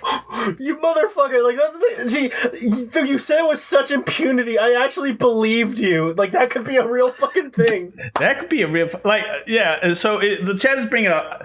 Cloudy, I'm gonna take you on a fucking adventure, because this was, let's go, because this was fucking buck wild to me. Are you familiar with the topic of with the concept of nanomachines? Yes, I've seen the clip. I've seen the clip Nanomachine, son. Yeah, I know okay. what it is. So yeah, nanomachines are basically a fucking computer the size of a fucking blood cell. It is like it is science fiction to the nth degree. It is what science can do in maybe 10 years. I actually think they're experimenting with it now, so maybe I should shut my ass up. Yeah. But it is like the pinnacle of modern medicine. And so in World of Warcraft, they had gnomes be able to get a mount, which was like a fucking mechanic ostrich. And it's a very steampunk ostrich. There's fucking smoke coming out of its ass. It has an exhaust pipe. It's bibbing and bobbing in the typical World of Warcraft fashion that you have probably seen before. Mm-hmm. And the whole and they started out explaining how you could get this, like the gnomes would summon this ostrich by using nanomachines within their blood to control it. Now, I had a big issue with this because I can understand, like, you can explain everything with fucking magic. You go right the fuck ahead. If it makes sense to use magic like that, you go right the fuck ahead. But you're going to tell me that the same people who make an ostrich that looks like it's fucking falling apart at the seams and has a fucking exhaust pipe and is probably running on coal, these people made fucking nanomachines, son. And so I, rightfully so, I would imagine, would be like, man, that's fucking retarded. And I was in a guild at that point. My entire fucking guild were on my fucking ass. They were like, how fucking dare you, good sir? How dare you? Nanomachines makes perfect sense. I mean, what? There's trolls too. Is that unrealistic? It's like, motherfucker, it's fantasy. If you explain this fucking thing with fantasy, you can go right the fuck ahead with that. But you want to fucking add nanomachines? It's like fucking, and it was so disliked that they actually ended up removing it. But that was how nonsensical the World of Warcraft community, like, no one was on the same page about what made sense and what didn't. No one. And so when you would bring up what I would personally think, that's a pretty good point, people would flip their fucking asses because they were so fucking invested in this. It was like, if you were talking trash about the game that they had made their OC in, you were fucking dead to them. And I ended up earning a lot of ire and scorn from when I was playing World of Warcraft, because I was making a fucking webcomic taking place in the World of Warcraft. In the world of World of Warcraft. and so for me, you know what? Fuck it. I'm just gonna come out and say it. I'm a better writer than the people who make Warcraft. Fuck yeah. The low bar, but you know it is what it is. And so I would raise questions and focus on things that were not necessarily tackled at all in the World of Warcraft. And so I would just constantly run into these issues where, like, I would have to look at certain parts and try and explain it, and I never fucking could. And so obviously that I take that as that leaves like room for creative freedom. And so I can put this thing in, and then people were just fucking flipping the fuck out. Like, again, as the chat says, I had people making counter comic strips just to shit on me. It was like, people were so fucking angry. So yeah, that was my experience about being part of this shit. You had, like, super haters, man. That's impressive. Bro, so there's a reason why I have never said what the name of my character on World of Warcraft is, and also what my character is called and what server I'm playing on in Final Fantasy 14, because these people are fucking crazy. These people are out for fucking blood.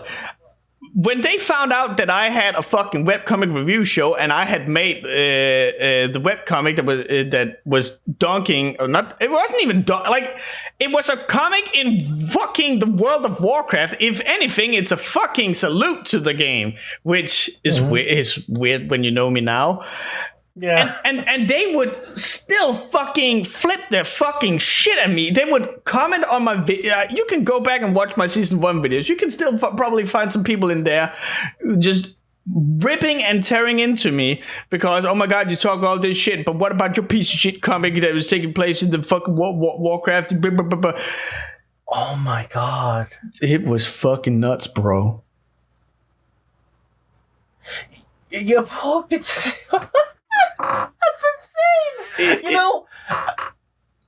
that's insane. It's like amazing because it like goes back around to this whole. It's that double-edged sword of like having a successful like breeding ground for this shit, where like you enable these people, but at the same time you also enable all the fucking crazy people who will do this shit. I'll let you finish your thought because I have a way to like spin this to like something else I wanted to talk about. Sure, but like. I have long since abandoned World of Warcraft, as a lot of people are hopefully aware. But I did enjoy some of the time that I had on there. I met some amazing people, even though I also met a lot of really crazy people there. But I still fondly remember like being in class and just brainstorming ideas for, my character could go through this arc and stuff like that. And I feel that you brought it up very well earlier, where like people just had a chance to make their own character. And I think it works so well for World of Warcraft because the world had already been set up through like Warcraft 1, 2, and 3. So the fact that you could like meet fucking Thrall or whatever the fuck, and you could get a quest from Thrall where there's a fucking I don't recall which one it was. I think it was Mists of Pandaria, where they introduced like the super weapons or whatever relic weapons for the different characters, and the shaman, one of their weapon, like they would all have it was Legion. And you would get like 3 different weapons depending on what talent tree you picked. And so so in Legion, the shaman could get the Doomhammer, which is apparently like a big fucking thing. And one of the quest for getting the Doomhammer is literally that Thrall, it is basically Orc Jesus.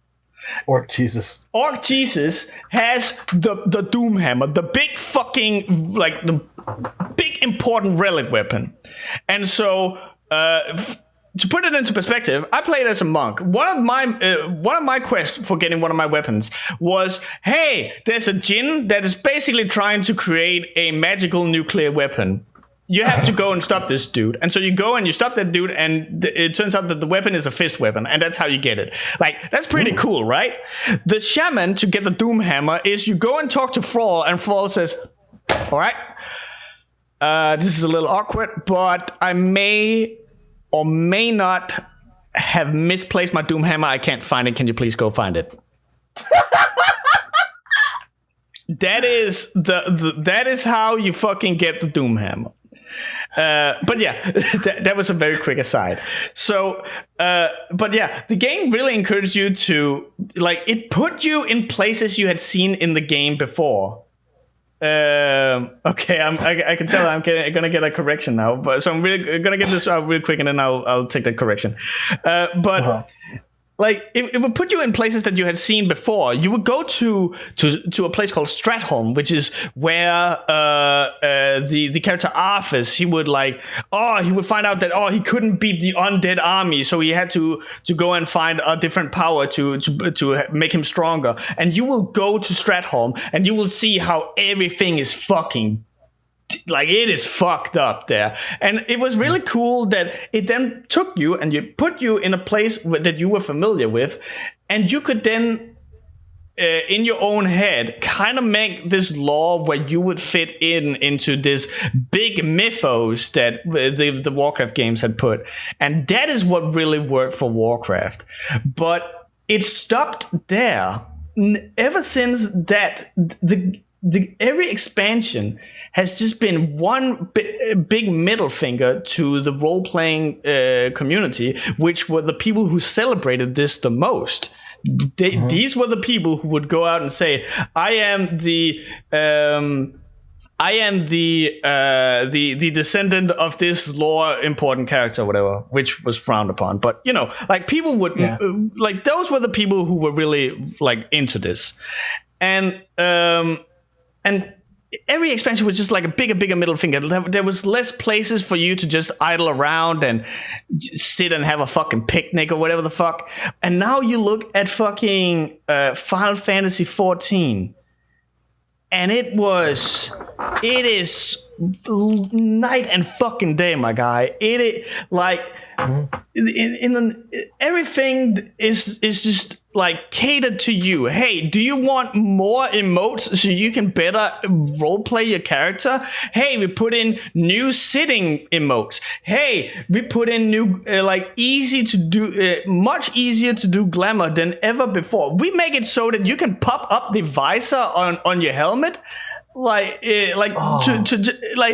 stuff that adds nothing to the gameplay, but it is people who are like you celebrate this community, you celebrate what we have created here, and you want to take active part in it. We're gonna give you every fucking tool under the fucking sun to do so. It is so in depth that if you are, say, a scholar, and you in the story go and visit the person that is in charge of scholars that you trained under, you will have unique dialogue in which that trainer goes, "Oh, hey, Jimmy, how's the scholaring going after I taught you it?" That is how insanely in-depth this goes. And it just sucks. Like, again, like I said, coming from World of Warcraft, it just feels like you're coming from an abusive relationship. Oh, God. Right. It's perfectly it. It's just you just want to be acknowledged. You just want these little things. Like, you're not going to remember the big dumb MMO story where you fight the big bad and stop the super weapon, but you're going to remember that like one time someone makes a really dumb awkward joke. It's like, "Hey, welcome to this magical land of fish and pie." That's my favorite line from Maple Story, and they got rid of it. But it's it's just you will always remember the little things of the times that the creators gave you that opportunity to just have fun. Yeah, and it's crazy. Also, real quick, just gonna do that real correction. He doesn't drop it as much as he drops it into the face of a huge demon to make it fall into the big fucking hole, and then he goes, "Hey, do you want it? Go get it." That's kind of funny, but it's still like this weird nonchalant abandonment of like his super important relic weapon. Just it's down there. Oh, I can't. I have to get. These are new sandals. I need to stretch. Okay, can I real quick bring up one of my favorite dumb quest lines in that game? Oh, please, dude! I'm having the time of my life listening to this shit. Okay, so there is this. Are you familiar with the term a daily quest? Yes, I am. Okay, so just for everyone out there, daily quests are basically you have to do a certain amount of things, and there's an upper limit of how much you can do every day, and the game basically encourages you to do this as many times as you possibly can to get and you get better and better rewards for how more you do it. So there's this quest line in which there is a big fucking tower in the middle of like an area, like a big snowy area. There's this big fucking tower, and on top of this, you basically got all the important people in the game. Like everyone's just standing up there chilling, and you get a cunt that I don't like called Chromie, who is a little gnome who is basically like a fucking time wizard. Like she takes care of everything that comes and goes in the time, and so she's like, "Bro, shit's about to get real, very real in that tower." And so you look up at the tower, and the tower explodes, and everyone up there dies. And we're talking like big important people. Froll's up there. Orc Jesus. He's up there. He's chilling. Jesus. And so you have to basically travel back in time to find out who blew up this tower and stop them. And so there's a whole bunch of stuff where you go into different areas and you do quests to try and figure out, hey, are you the motherfucker that blew up the tower? And it is the most the way that World of Warcraft quests work is that they are specifically made to make you spend as much time in this fucking game as humanly possible. So reaching like the conclusion of this storyline is gonna take you a month, maybe more. Damn. And that is with every day you go and you try and figure out who did the bad thing. And it is so fucking dumb because Chromie can fucking manipulate time, right? She can just, like, for all intents and purposes, she can. Oh, I forgot to mention, you only have a set time frame because Chromie only takes you back like 15 minutes or something. It's like, why don't you take me back for more than 15 minutes? You can't do that. Okay, fair enough.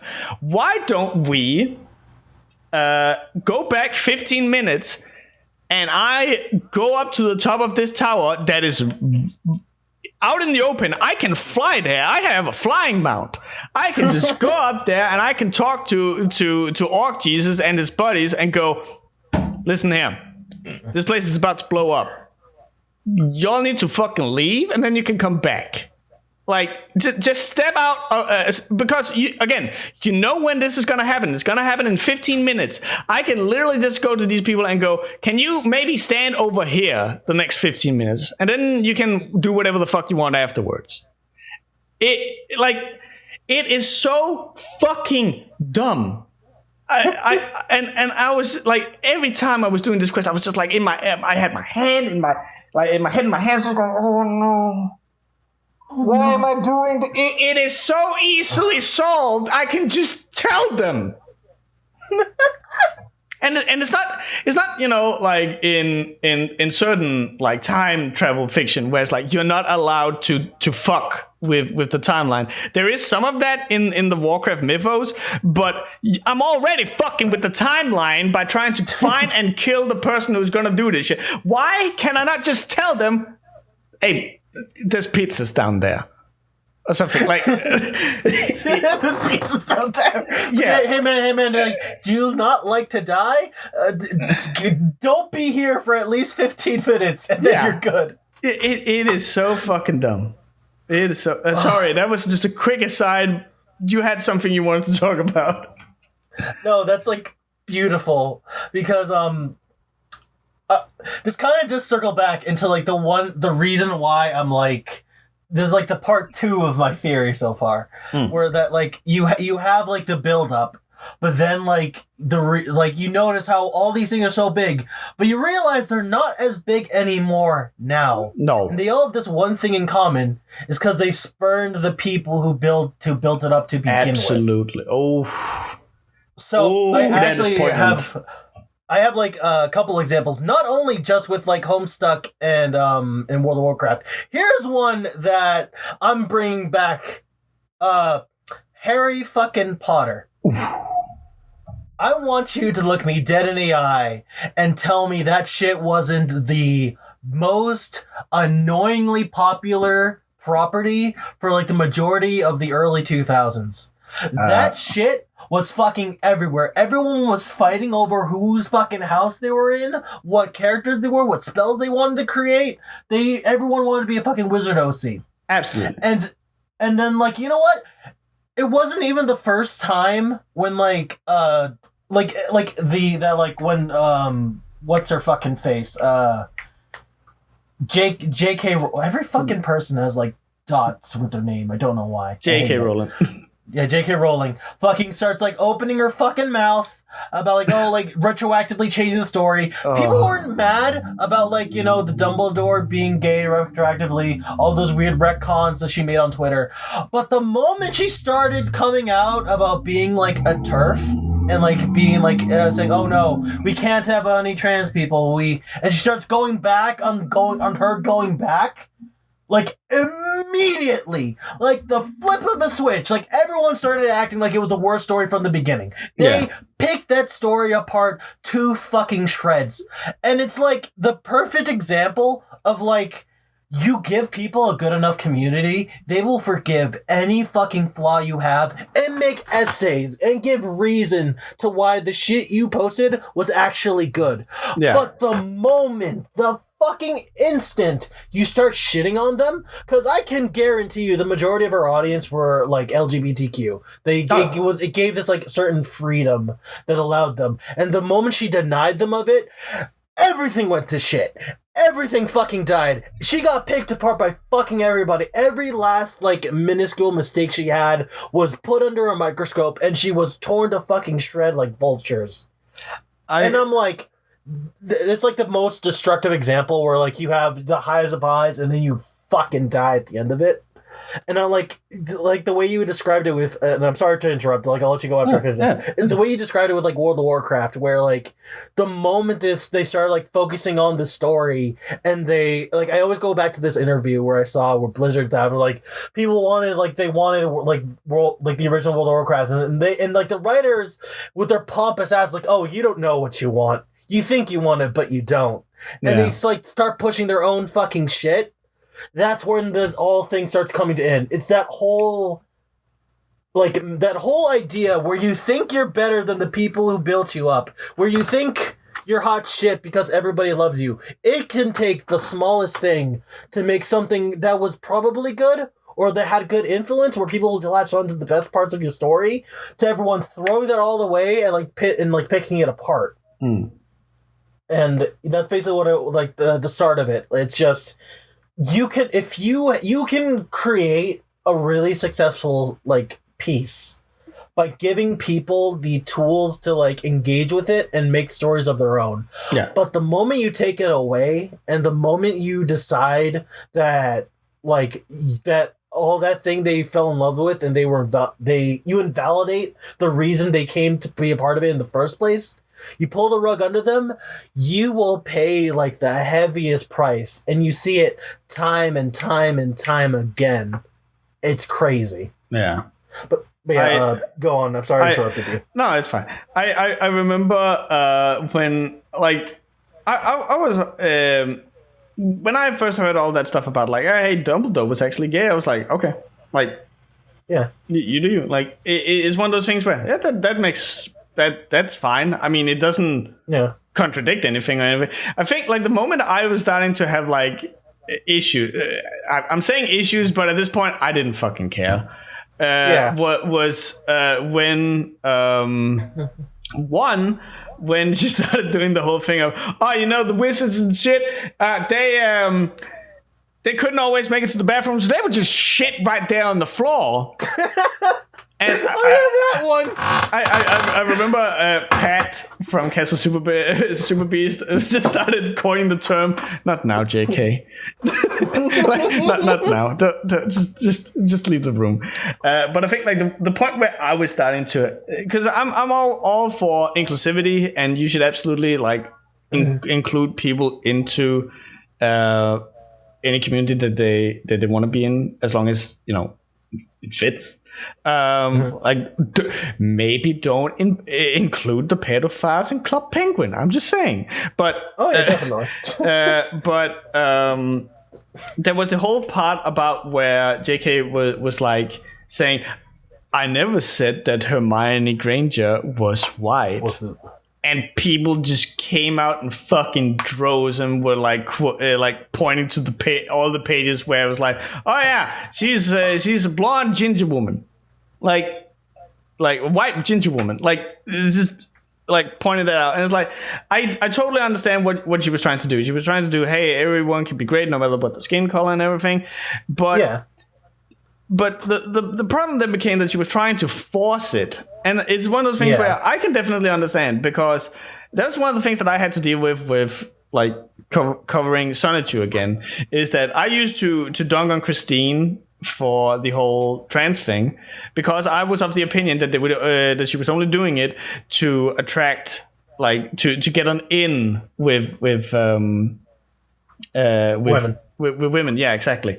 And so I obviously, not obviously, I chose to make fun of her for that. And now that I have gotten some more knowledge about the whole thing and research, and I think you and I also had to talk about it. It's one of those things where it's the most obvious thing in the world that she came out as trans.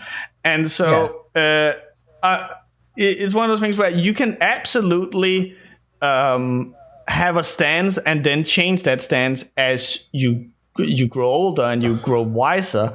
But the problem here is that JK then started being like, I always had this stance. And it's like, no, you didn't. No, I did.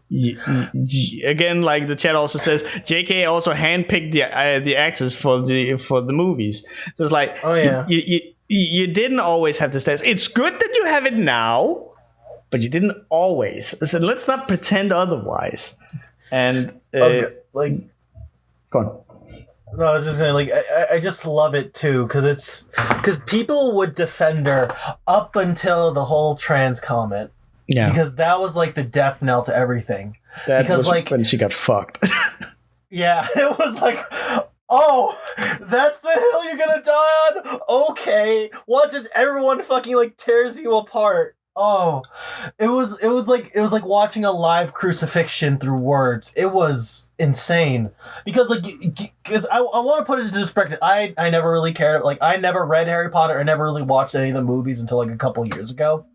My mom did. I never did. But it's like, I was watching this like play out from like the sidelines, because like fandom culture just interests me in general, because I like to see people group together and see what they do. Yeah. But like, it's like surreal to watch people who would vehemently defend every stupidly, obviously bad action this one person's doing, and then see the one thing click where they all just turn around and be like, get that bitch! Yeah. Oh, it's amazing. And I think that's why, like, recently I have had like a non-stop smug phase, because like, I don't recall when it started, but you can like go way back and watch my videos and find a point already in season 1, I'm sure, where I'm saying how much Blizzard's writing sucks. And I have been beating that fucking drum ever since. I have been beating it nonstop. And like I mentioned before, earned scorn and vitriol through it. I have never been quiet about my dislike for Blizzard's writing. And so now, where people are finally coming, are losing these rose-tinted glasses, because, like you said, the community has been scorned by its creator, and people are actually going, wait, hold the phone a little bit. This is trash. This is god-awful trash. And I'm just sat there going, welcome to the people who have critical thinking over here. I've always said it is 100% fine if you like something, even despite its flaws. In fact, I always think that's like that shows how much you love it. Because, like, for me, I'm never gonna fucking come out and say that fucking Metal Gear is flawless. It is fucking terrible in places, but the good parts just outweigh those for me. And I'm not gonna pretend that the bad things aren't there. But that was the thing that I felt like that I was on the receiving end for with Warcraft, was that people were like, no, it's not an issue, it's a feature. And it's like, fuck off. So I am just really, really happy and smug that I chose the better MMO, Final Fantasy 14. After some convincing, because I wasn't too fond of that idea in the first place, because, you know, me and Final Fantasy. But I chose that, and more people are coming over to that, because they are now being scorned by the company and the franchise that they have been singing so high praises for. And obviously, I'm not happy that the thing that they like turned out to be terrible. I'm never gonna wish bad upon anyone just for them liking something that I don't like. But I am being smug because, again, for all that time I've spent playing World of Warcraft, I was being dunked on for pointing these things out. And so now I am being vindicated dedicated. I am like I read a tweet the other week where it was like, oh, the writers of World of Warcraft came out and straight up said, we didn't know where we were going to end this expansion, and I'm just sat there like rubbing my nipples going, oh yes, oh no you didn't, because you're fucking trash, and I've been saying it since the get-go. Ooh, like it felt so good.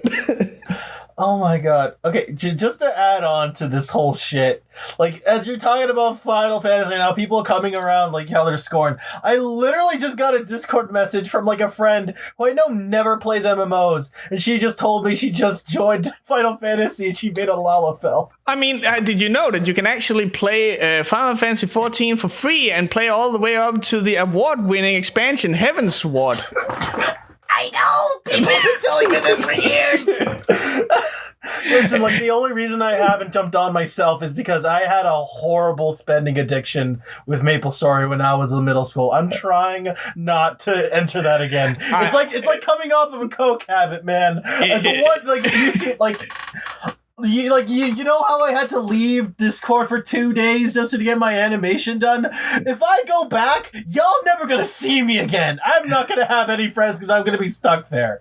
I figured it's just become a meme at this point that people who are very into Final Fantasy will throw that line about, hey, did you know that you can play for free up to level 60 and play the award-winning expansion pack Heavensward? Like, it is so much a fucking meme at this point. I love it. I love it so much, especially when they throw in award-winning. It's like, yes, I know it's fucking good. Get off my back. I want to pay my month. I want to pay rent. Real quick, I think, like, I didn't mean for this to turn into the Dunk on World of Warcraft topic, because we were actually talking about Homestuck. But I just want to point out a difference in writing quality and no, not even quality, but care. So I just mentioned the whole thing about how they made an expansion for World of Warcraft and didn't know how to end it. Like, that is how little foresight they had. And then you compare that to Final Fantasy 14, where there is a I'm not gonna spoil it, but someone says something as a very offhand remark in vanilla of Final Fantasy 14, like pretty much at the very beginning of vanilla.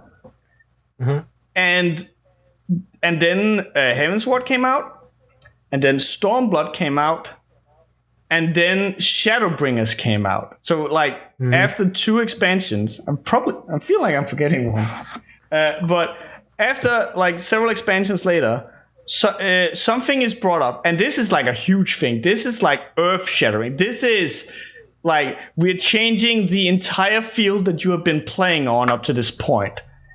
It's basically, like, the side you thought you were on, you were not actually on. That kind of shit. And it brings up, and it's a thing where if you actually stopped and thought about what that person said in the midst of this, like, long dialogue, if you actually stopped up and actually thought, wait, what did this motherfucker just say to me? It would blow this thing wide open. So they have been planning this thing that was first going to get revealed in several expansions later. That is how much planning and thought and care that has been put into this.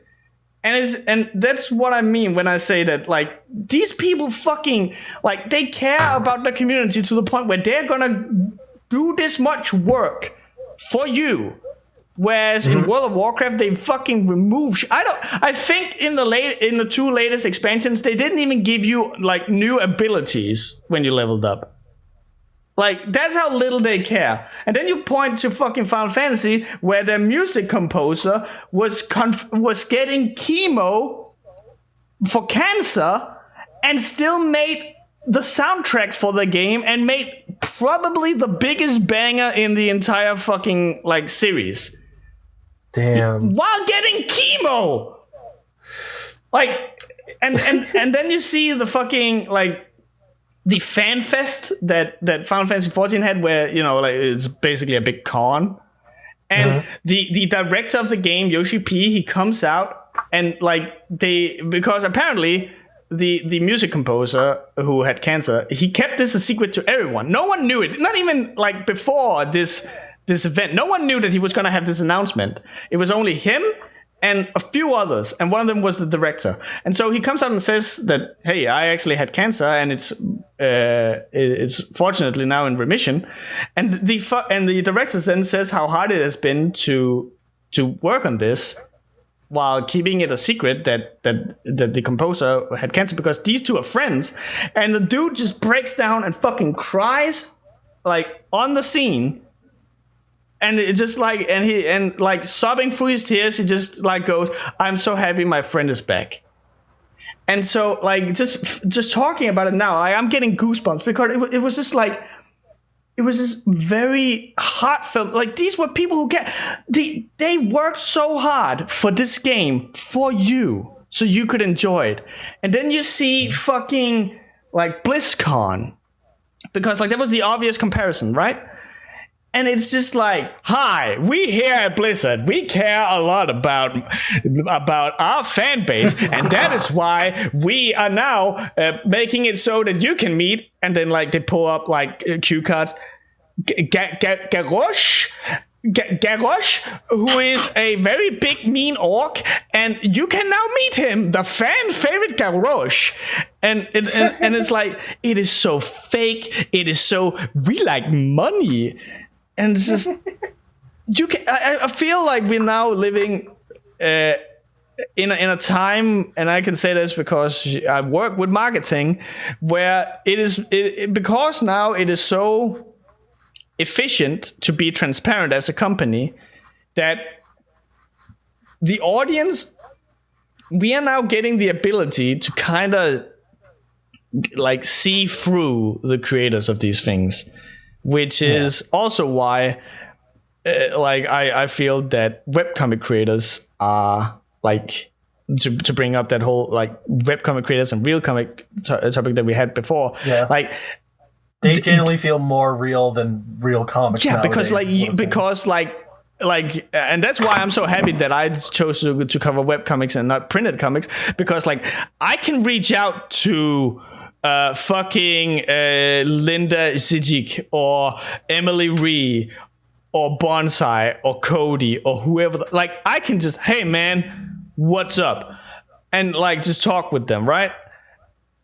Like, I couldn't, like, you cannot fucking do that with like obviously not Stan Lee, but like I genuinely don't know any authors, but like you can't go to the person who made like the latest issue of Batman or Spider-Man and get their take on something. No. Without like going through so much red tape or having to suck some guy's dick to be in this publishing circle. You have to do some fucked up shit to like get connections. It is absurd. I hate nepotism in the publishing industry so fucking much. I want to stab somebody. But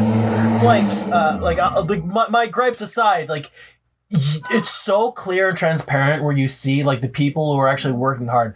I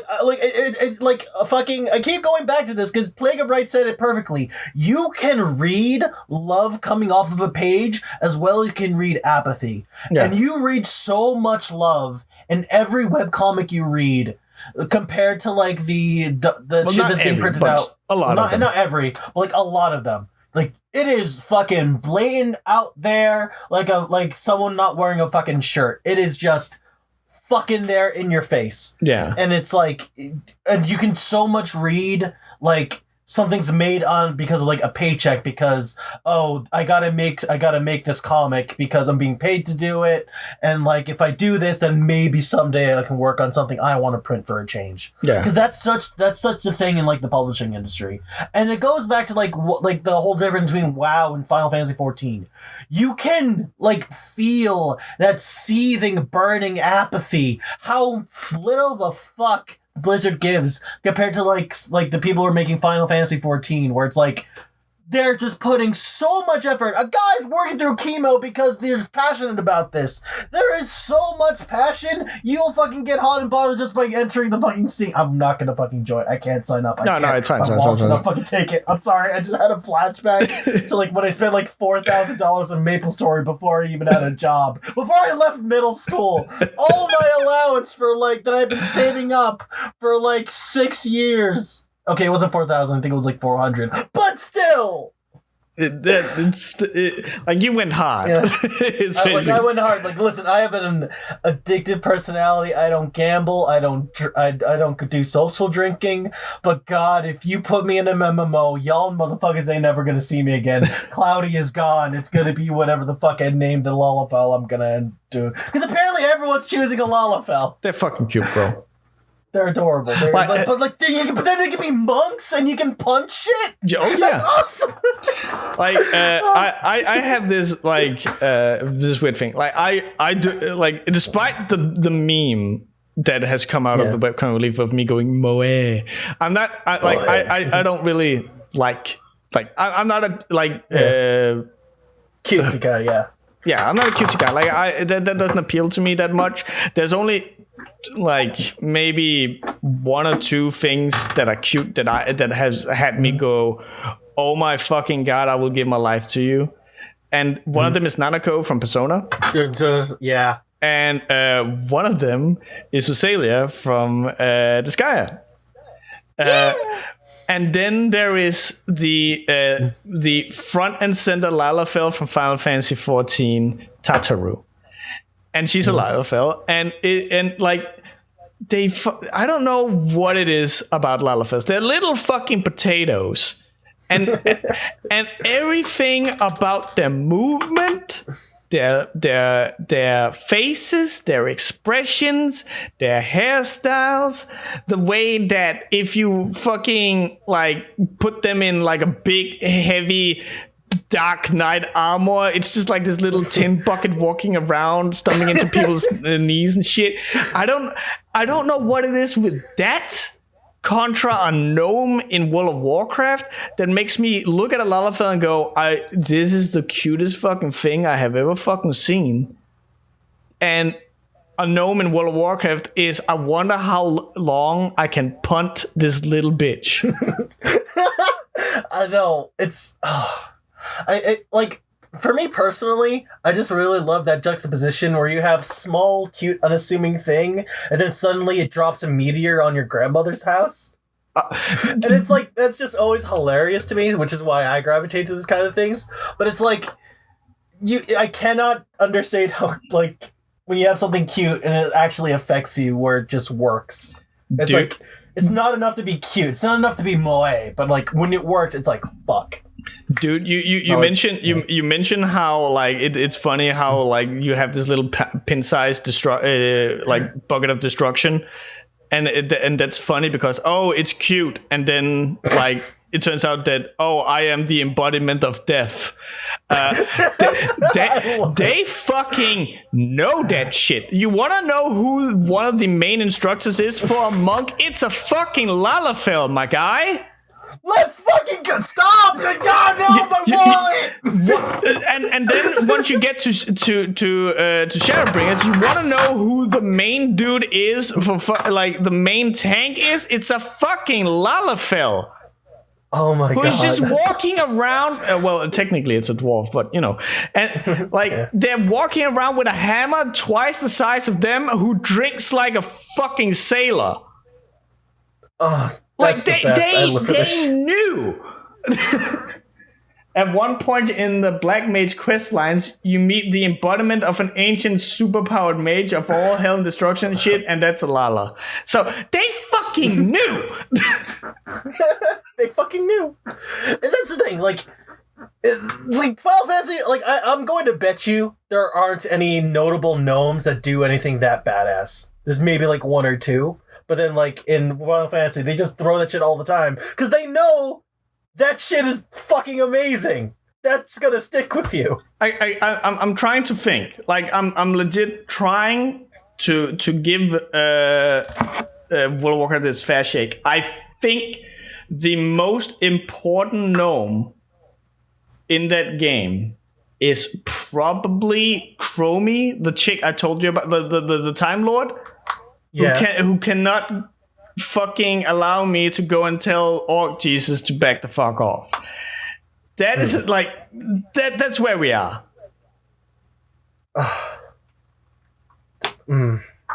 Crying shame. It's like they have no imagination. It's sad. There was Meganeer Torg, the leader of the gnome people, but that's about it. He gets forgotten about anytime there's a big alliance leadership. No, he's there. He just can't look over the table. So he's not in the shot, but he is there. I don't even think Chromie was a gnome. Was a bronze dragon who just picked the form of a gnome to pay. Well, that's semantics. Damn. But anyway, long story short, it was a very great point that you brought up that that the whole thing about like the thing that Homestuck started out doing and World of Warcraft started out doing is that they condoned their community, their audience. They gave them everything that they could possibly want. They made it for them. They incorporated them into the process of this thing. It was made with the intent of wish fulfillment and interest by the audience to fulfill that. And now both Homestuck and World of Warcraft has reached a point now where that's no longer it's no longer for you, it's for us. It's no longer for the Homestuck is no longer for you who wanted a big expansive world where you can make like your own troll OC and you could make theories and all that shit. It is for people who supposedly wanna use it as a soapbox to talk about different genders and stuff.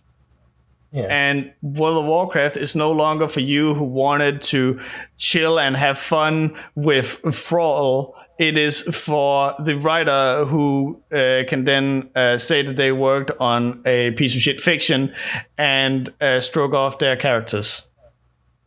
Basically. Like, even in the Homestuck thing where like a lot of the world was set up is even with like the fanon lore with like Hiveswap where they're like taking old theories from the fandom and like putting into canon posthumously of like the author. Like he's not dead, but it's like he's not working on it anymore. Yeah. Even a lot of things that are canon now that were made by fans originally, but like because of that, it's like you don't have that flexibility anymore because like now this is what it is. This is how it's gonna be. Like your other theories doesn't matter. Like there's like fucking like arguments whether trolls are like insectoid or if they're like furries or if they're like something else alien altogether. Like it's like just like you can argue about the anatomy, and now that we have a concrete answer, suddenly the people who are really happy about furry trolls can't really say otherwise. Other than like, oh, I guess it's just my fan fiction now. And it's not that when you have that answer and when you are adamant about that answer and what it is or what isn't, then you're just like denying everybody who you promised this absolute freedom. Yeah. It's like, it sucks, man, to like be given all these tools and to be given this chance to make something your own and then suddenly being told all that time, all that effort, all that love you put into is now invalidated. Yeah. That is the worst feeling in the world. Like that can go back to like sequels and anything, but like I think just those two are like the thing that come into my forefront of my mind. Yeah. Where it's just you make something and it just doesn't matter anymore, and that fucking sucks. I think unless you have more to say, I have a point to bring up about that before we go on to the emails.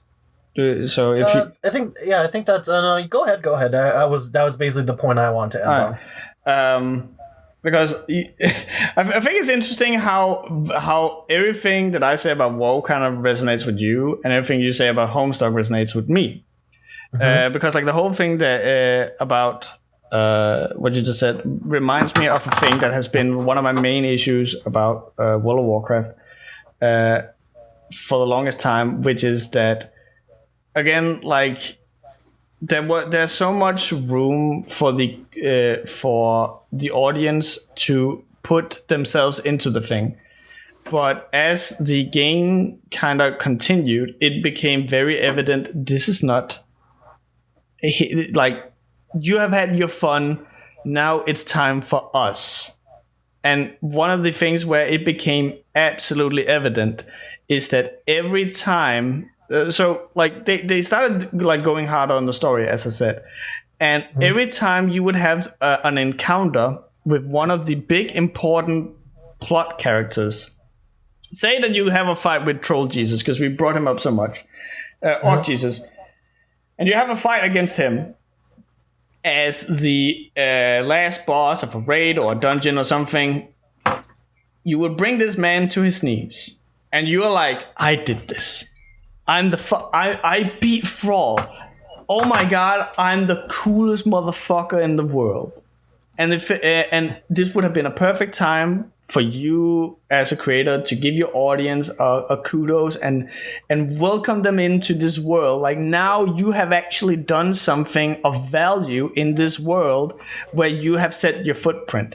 But literally, and I'm not even using that in like a hyperbole fashion, I mean it literally, every time that you have squared off against an important lore character in World of Warcraft, and you have technically killed him as part of the raid or the dungeon or whatever, you will deplete the dude's health to 0, and then either something will happen, or he will just, throws a massive spell on you that incapacitates you.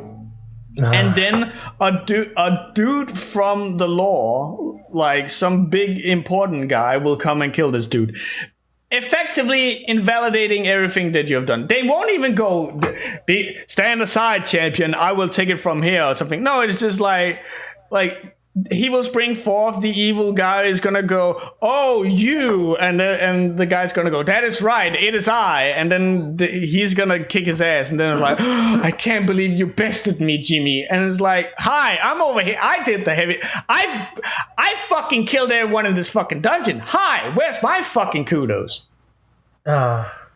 So, that's perfectly... Yeah, that's the American experience right there. That's the American experience. So no, sorry, because I thought about oh, does it work? Sorry to interrupt, but it just reminded me of like a workplace incident where like I have to do all this work for this one guy, and then like he takes all the credit because I get fucking jacked shit, and I'm in the back busting my ass to make sure nothing breaks. I'm like, oh, okay, I guess this is how it is. It's literally that fucking meme of, you made this, looks at it, I made this. That's literally it. And that's the worst feeling in the world, and I hate it. Yeah. Oh, God.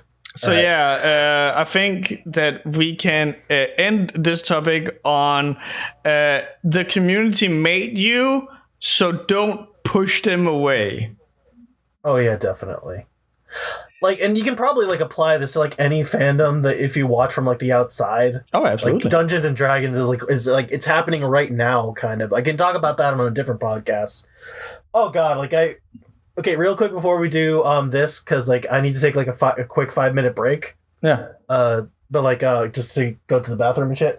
But Dungeons and Dragons, I spent I spent all weekend not sleeping, doing the animation. Then I slept for a day, and then I realized, oh shit, I have a one shot, and I have to prepare tomorrow. I didn't do shit, so I stayed up all day on Monday preparing the one shot for my friends.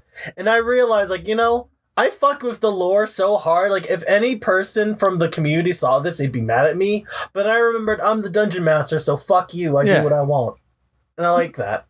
Yeah, I feel that there's definitely you go on and do your thing. But I definitely feel like this is something that we could invite Luke McKay in to talk about Dungeons and Dragons and the state of that. It's not necessarily something that I'm super into, but I definitely feel like there's something to be talked about there, because what I have heard is definitely that there are some stuff there where Dungeons and Dragons are slowly starting to push away their community as well, even though it feels like they're welcoming more people in. Yeah, it's like that's an interesting thing I'm going to talk about because like it's starting to feel a little bit like a J.K. Rowling situation, but like we can say that for another day. Yeah, we can say that for another day. Go piss, and I'll keep the people entertained. All right, do the spiel while I'm gone. I wanted to talk about something that was brought up in the chat before, which is that so at one point, just because like this apparently turned into the episode where Riiser dunks on World of Warcraft. Who would have thunk it? And there is this one point where me and my friend Alice, we had never actually completed a full expansion. Like we had never gotten the end game and killed the last boss or anything. And so we decided like at one point we were gonna fucking put in the work. We were gonna fucking do this. And it like we were fucking like adamant in this. So it would be like I would go to work and then come home, stuff some food in my face, and we would either go raid or do like dungeons or quests or whatever that had to be done so we could get to the end game of this. And this was like this was at like a weird point because like it was in the transition period between one expansion and the other, and so we wanted to finish this off before the new expansion came out. But the problem was that the story at this point was like no one was interested in doing this last raid. So we had to like, there were times where we would like do the first boss or something, then we would die, and everyone and the fucking mom decided not to like, oh, okay, I'm out because you guys are pussies, because the fucking community of World of Warcraft is toxic as fuck. And honestly, thinking about it now after what we've been over, I feel that is kind of like a little self-explanatory, because when they are constantly getting slighted by the people they think like love them, no wonder they start latching out against other people. So we would try and we would like go and try and do this raid, and it was an endeavor and a fucking half, because every time we died at one boss or something, and reminder, we didn't like we never tried this before, we didn't know the tactics or anything, and every time that we would die or someone that wasn't pulling the weight, even sometimes, hey, you are 2 points under the arbitrary item level standard that I have personally set. Not that that is expected for this, but that I want it to be. And thus, I do not want to do this anymore. So we had to fucking like buckle down. We had to sometimes just sit for 4 hours a day and just wait for people to sign up for this goddamn raid. It was ludicrous. But we ended up finally doing it one day. We managed to beat the raid. Everything was coming up Millhouse. We were finally about to finish off this entire expansion before the new one. And this was a big thing because we had never done it before, and we had really put in the work to do this. And a lot of like late nights where I should definitely have been to bed earlier because I had both school and work and all this shit, but we did it because we were so like, we wanted to do this. And so we did the raid, and then there were like several quest lines, like small little quests to kind of like wrap up everything and kind of like end everything with a neat little bow. And we get to the last quest where I think you have to hand in that big super relic weapon that you had gotten. And you can pick up the quest, but you cannot hand it in. For whatever fucking, and this is the last quest, you cannot hand it for whatever there's a thing in MMOs like this where it's called instanced, which is where you kind of get transported into like a little sub-dimension thingy where where time is different for you. So it's like this big event has not happened for you yet, but we put you in an instance so that you can make that event happen, basically. So there's no excuse for not just instancing this, but the literal last quest in this timeline, in this quest line, for us to beat this thing was to hand over our weapon to a dude. And we are standing in front of the dude. And he like, you can click on him and nothing happens. And we find out that this had been patched out a week before we got to this point. Like, what fucking company that respects their audience would ever remove content like this? I think that was where I thoroughly decided I am never, ever picking up World of Warcraft again. Like I said, I have some great memories with that shit, but when the writing is this trash and you are going to make a fucking active effort that I cannot play your fucking game, basically, then fuck you and the horse you came riding in on. Perfect. Like, actually, really fucking. Like, I saw that Alice like wrote that in the chat, and I'm like, wow, what the fuck is that about? And like, that's horrifyingly bad. That's like an MMO horror story you'd hear on Reddit. It is so. Like, so I get why you would like have seasonal things, like, oh, okay, we have this Christmas event where you can do these quests and you can get like Christmas outfits or something. And like, I get why you want to limit that, but this is the main. It's not a side quest. It's not like something like time. Like, reserved to a certain time frame. It is the main fucking story. You cannot complete the main fucking story of the game. How fucking bad. Imagine, Cloudy, imagine you're playing Mother 3. Mm-hmm. And they patched out the ending. That would be that would be painful. Like, actually painful for everything that build up to. That would be... I don't know anything, but imagine, like, before you go on your last adventure and you're being told you need to go and talk with Chuck, and Chuck is gonna like put you on a boat and you're gonna travel to this place where you're gonna fight the last boss. Again, don't know the lore. Yeah. And you go, okay, I'm gonna go and talk with Chuck, and you go away and you talk with Chuck. And Chuck is just give you the option to go. He just says, "Hi, stranger. Would you like some ice cream?" or some weird shit like that. And he just stares you blank in the face. And you're like, "No, you're supposed to take me to this thing." And that thing never comes up. And there's nothing you can do. You can't patch it in yourself. You can't, like, you have to look it up on YouTube or something, because other people have done it. Other people have experienced this fantastic ending to this expansion. But you? Because you had to deal with the people who didn't want to do the fucking raid, and you were a little slow. You took your time with this. You decided to enjoy other parts of the game. You didn't do this thing like when you had to.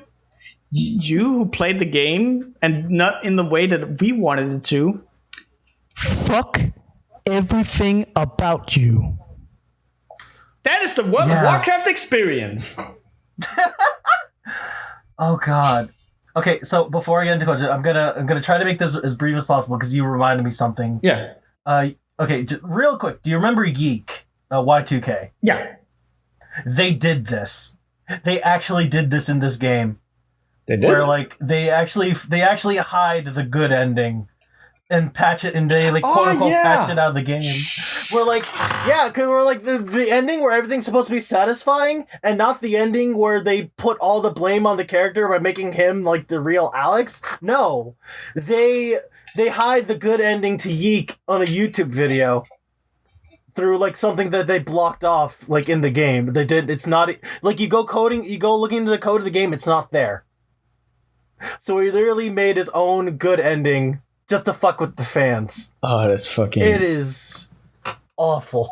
That is scorn. That is hatred. It's like, it's no wonder that shit is so bad. It's no wonder nobody loves that game, because like you can feel that hatred right there. I'm subscribed to a channel called Running Shine. Can warmly recommend it. He made a 2-hour long video on Yeek, and it is the funniest shit I have ever fucking seen. Warmly recommend it. I watched that one, and there's like this other one I watched from like Tesnekara, and it's like It's like an hour and a half like diatribe on like Yeek, and it's like it's like him wrestling with trying to say something nice the entire time, but then like slowly devolving into like, oh my god, this shit has nothing to say. Yeah. There could have been something, but it's actively trying to say fuck you at every turn. Like the guy, the guy who made that game, he has no reason to be salty about anything that's happening to him about the reception, because he's that much of an asshole to everyone who's played in this game. He did everything he supposedly could to give the middle finger to people who did not like that game. Exactly. And even people who did like it. Exactly. So it's like, no, he has no reason to be sad or mad or call video games not art when he made that purposefully. Yeah. Fuck off. All right, but no, we got some good questions today. We got a lot. But where did people send those? Questions, they can send it to webcastrelief@gmail.com. So if I had, say, an ending to a piece of fiction that I have consumed in any shape or form, where they just straight up remove the ending, and I wanted to tell either you or me about that, I would send it to webcastrelief@gmail.com. Yes, that's webcastrelief@gmail.com, where you can send us your fantasy endings for the stories that you were deprived of because of some shitty developer, or you just want to ask us a silly question, like a silly question from Ruby Rose. This one's gonna be quick because like it's just, what is your favorite boss from each Metal Gear game? I literally only have one that I can think off the top of my head because it's so memorable, despite the fact I've never played any games. And who's that? And that is the end from Snake Eater. Yeah, I figured. Because it's literally, it's the one where you don't have to play a Metal Gear game to have beaten him. In a way, we've all beaten the end. Yeah, you outlasted him. I outlasted him. I think that my favorite boss is the boss in Snake Eater. There's just something I adore about like that last fight amongst the flowers that change as the fight goes on, and you have to use literally everything that you have learned to beat her. And even when you do that, you're still gonna get your ass whooped. Uh-huh. It really felt like you were going up against the better you. Like, be better than the you before. Yeah. Oh god, that's great. Like, I don't know how much you know about the Metal Gear lore, but the reason why there's a thing called Big Boss is because Snake killed Boss, and thus he was awarded the title Big Boss because he was bigger and better than Boss. So that's where you became Big Boss. And I felt like that moment was given all the gravitas and love and affection that it deserved. Mm-hmm. Do you have any other questions? I have a couple, actually. Oh. This one is a question by Moron. Oh, yeah? And he says, so like in writing, there seems to be the stipulation that every character must be deep, complex, or have some kind of motivation. Or at least to me, it seems like there is a stipulation that every character needs to be nuanced. So with that context, when is there a time to just write a one-dimensional character and do it well? Because sometimes I just want to use a character as a literal plot device, and how much you can take away from a character before they start hurting the story. Okay, I have a perfect one. Okay, go ahead, because I have my own opinions about this. I have a perfect one because it fits into what we've just talked about, which is Final Fantasy and all this stuff. In slight spoilers here.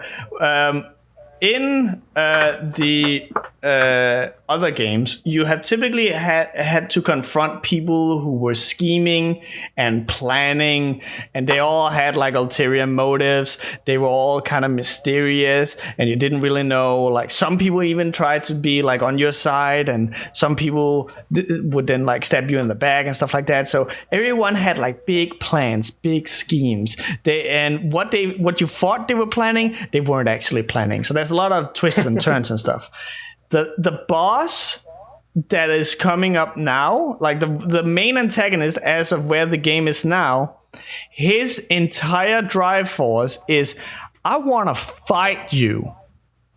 He like everything is for the sake of, I want to fight. I had the biggest, hardest, veiniest, throbbing erection for fighting. and I can only stroke that when I fight the Warrior of Light. So I'm gonna do whatever the fuck it takes to fight this dude. And it is so refreshing because, like I said, everyone has been scheming and planning. Everything has been like calculated down to like a ludicrous extreme. So it is so refreshing now to have a guy who is dumb strong.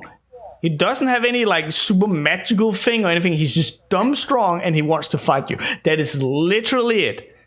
And like, again, he's the main antagonist.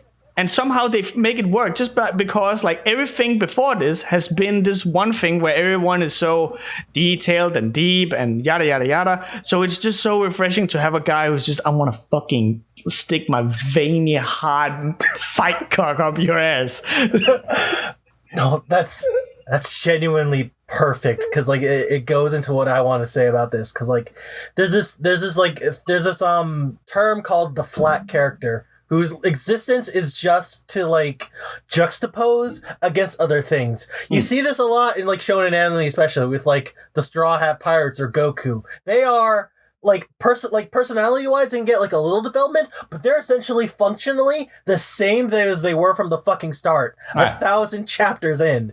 But the reason they exist is because you want to put them in this place to like juxtapose all this complicated shit everywhere else. Yeah. When you have like flat characters, you want them to like be flat so you can emphasize everything else surrounding it. Yeah. Cause like when you have that like footing, that's where you can stand on the flat character essentially and just like admire everything else. Like the one-dimensional bad like I want to fight you to fucking hell like bad guy, he is so much more impactful when like you're surrounded by all these Machiavellian schemers from what it sounds like, where everything around him is super complicated, but then it's just like, hey, you want to fight?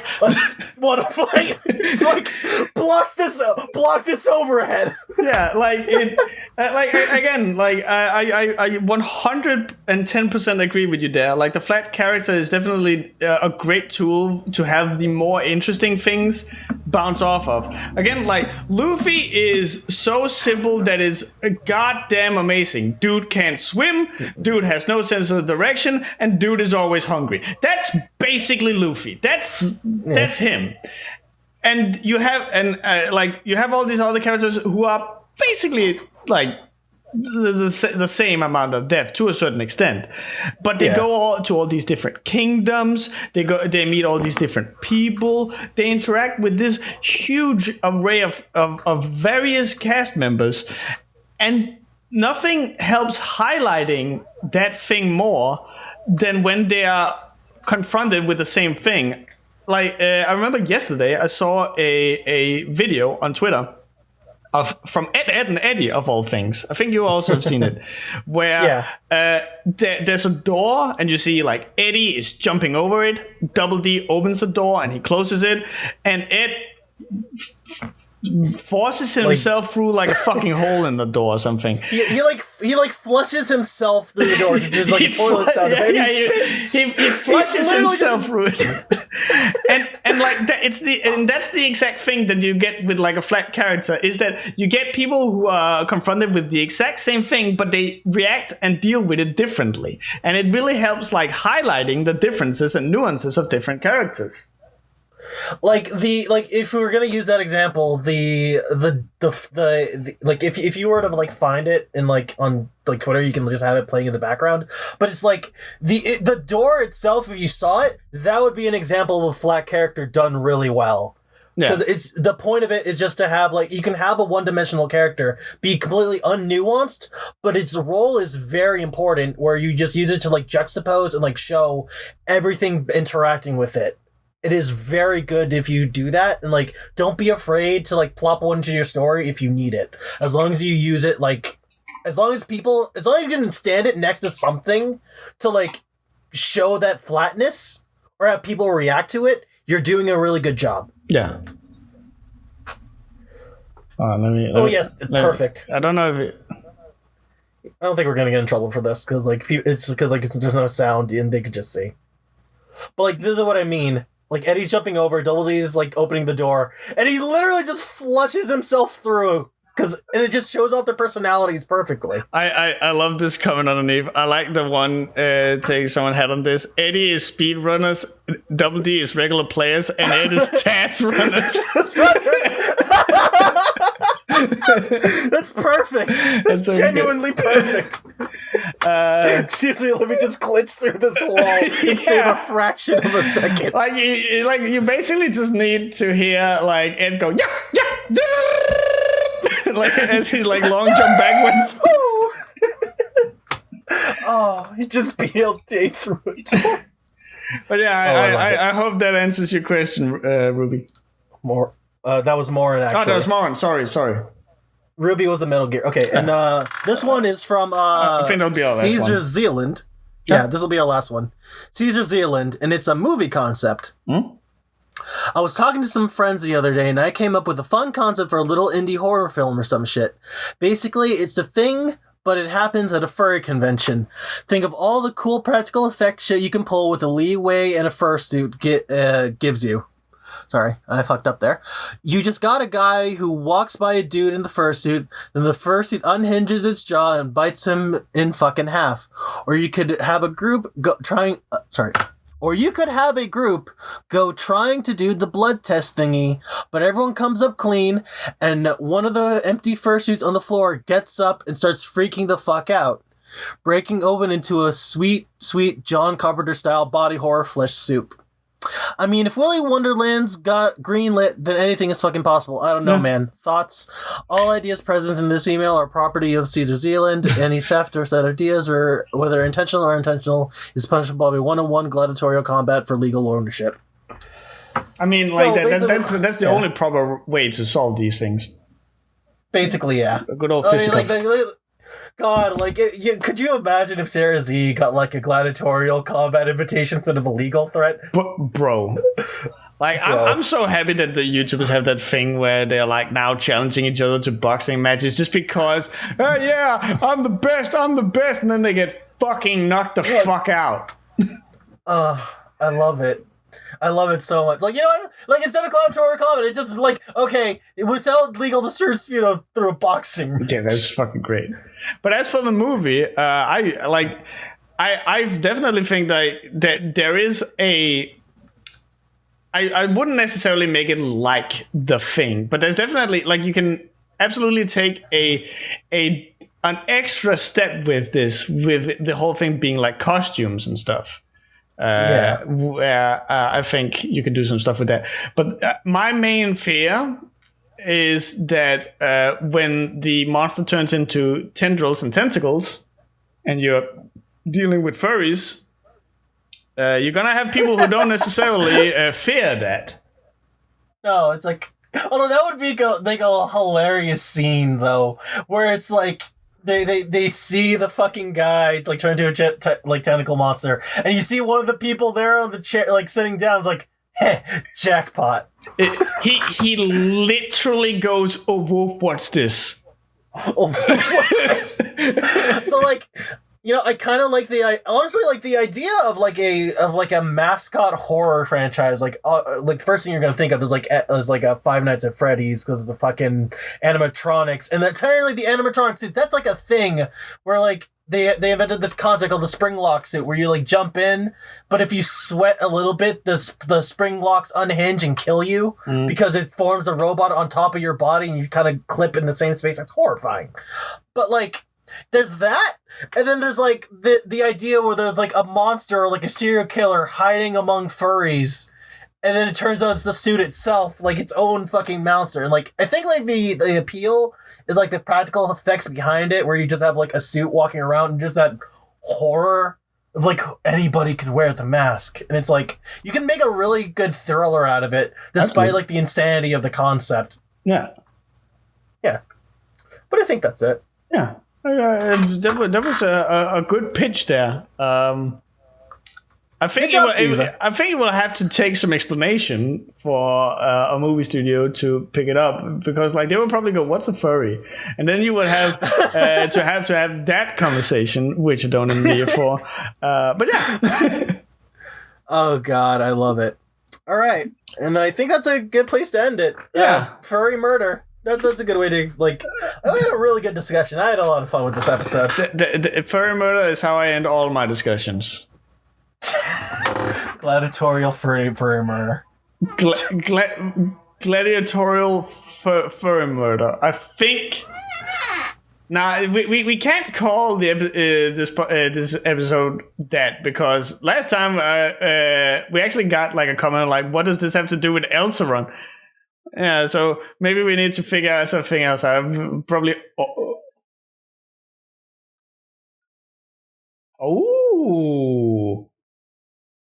Oh, that's a good one.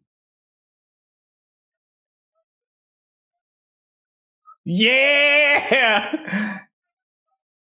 See you guys next time.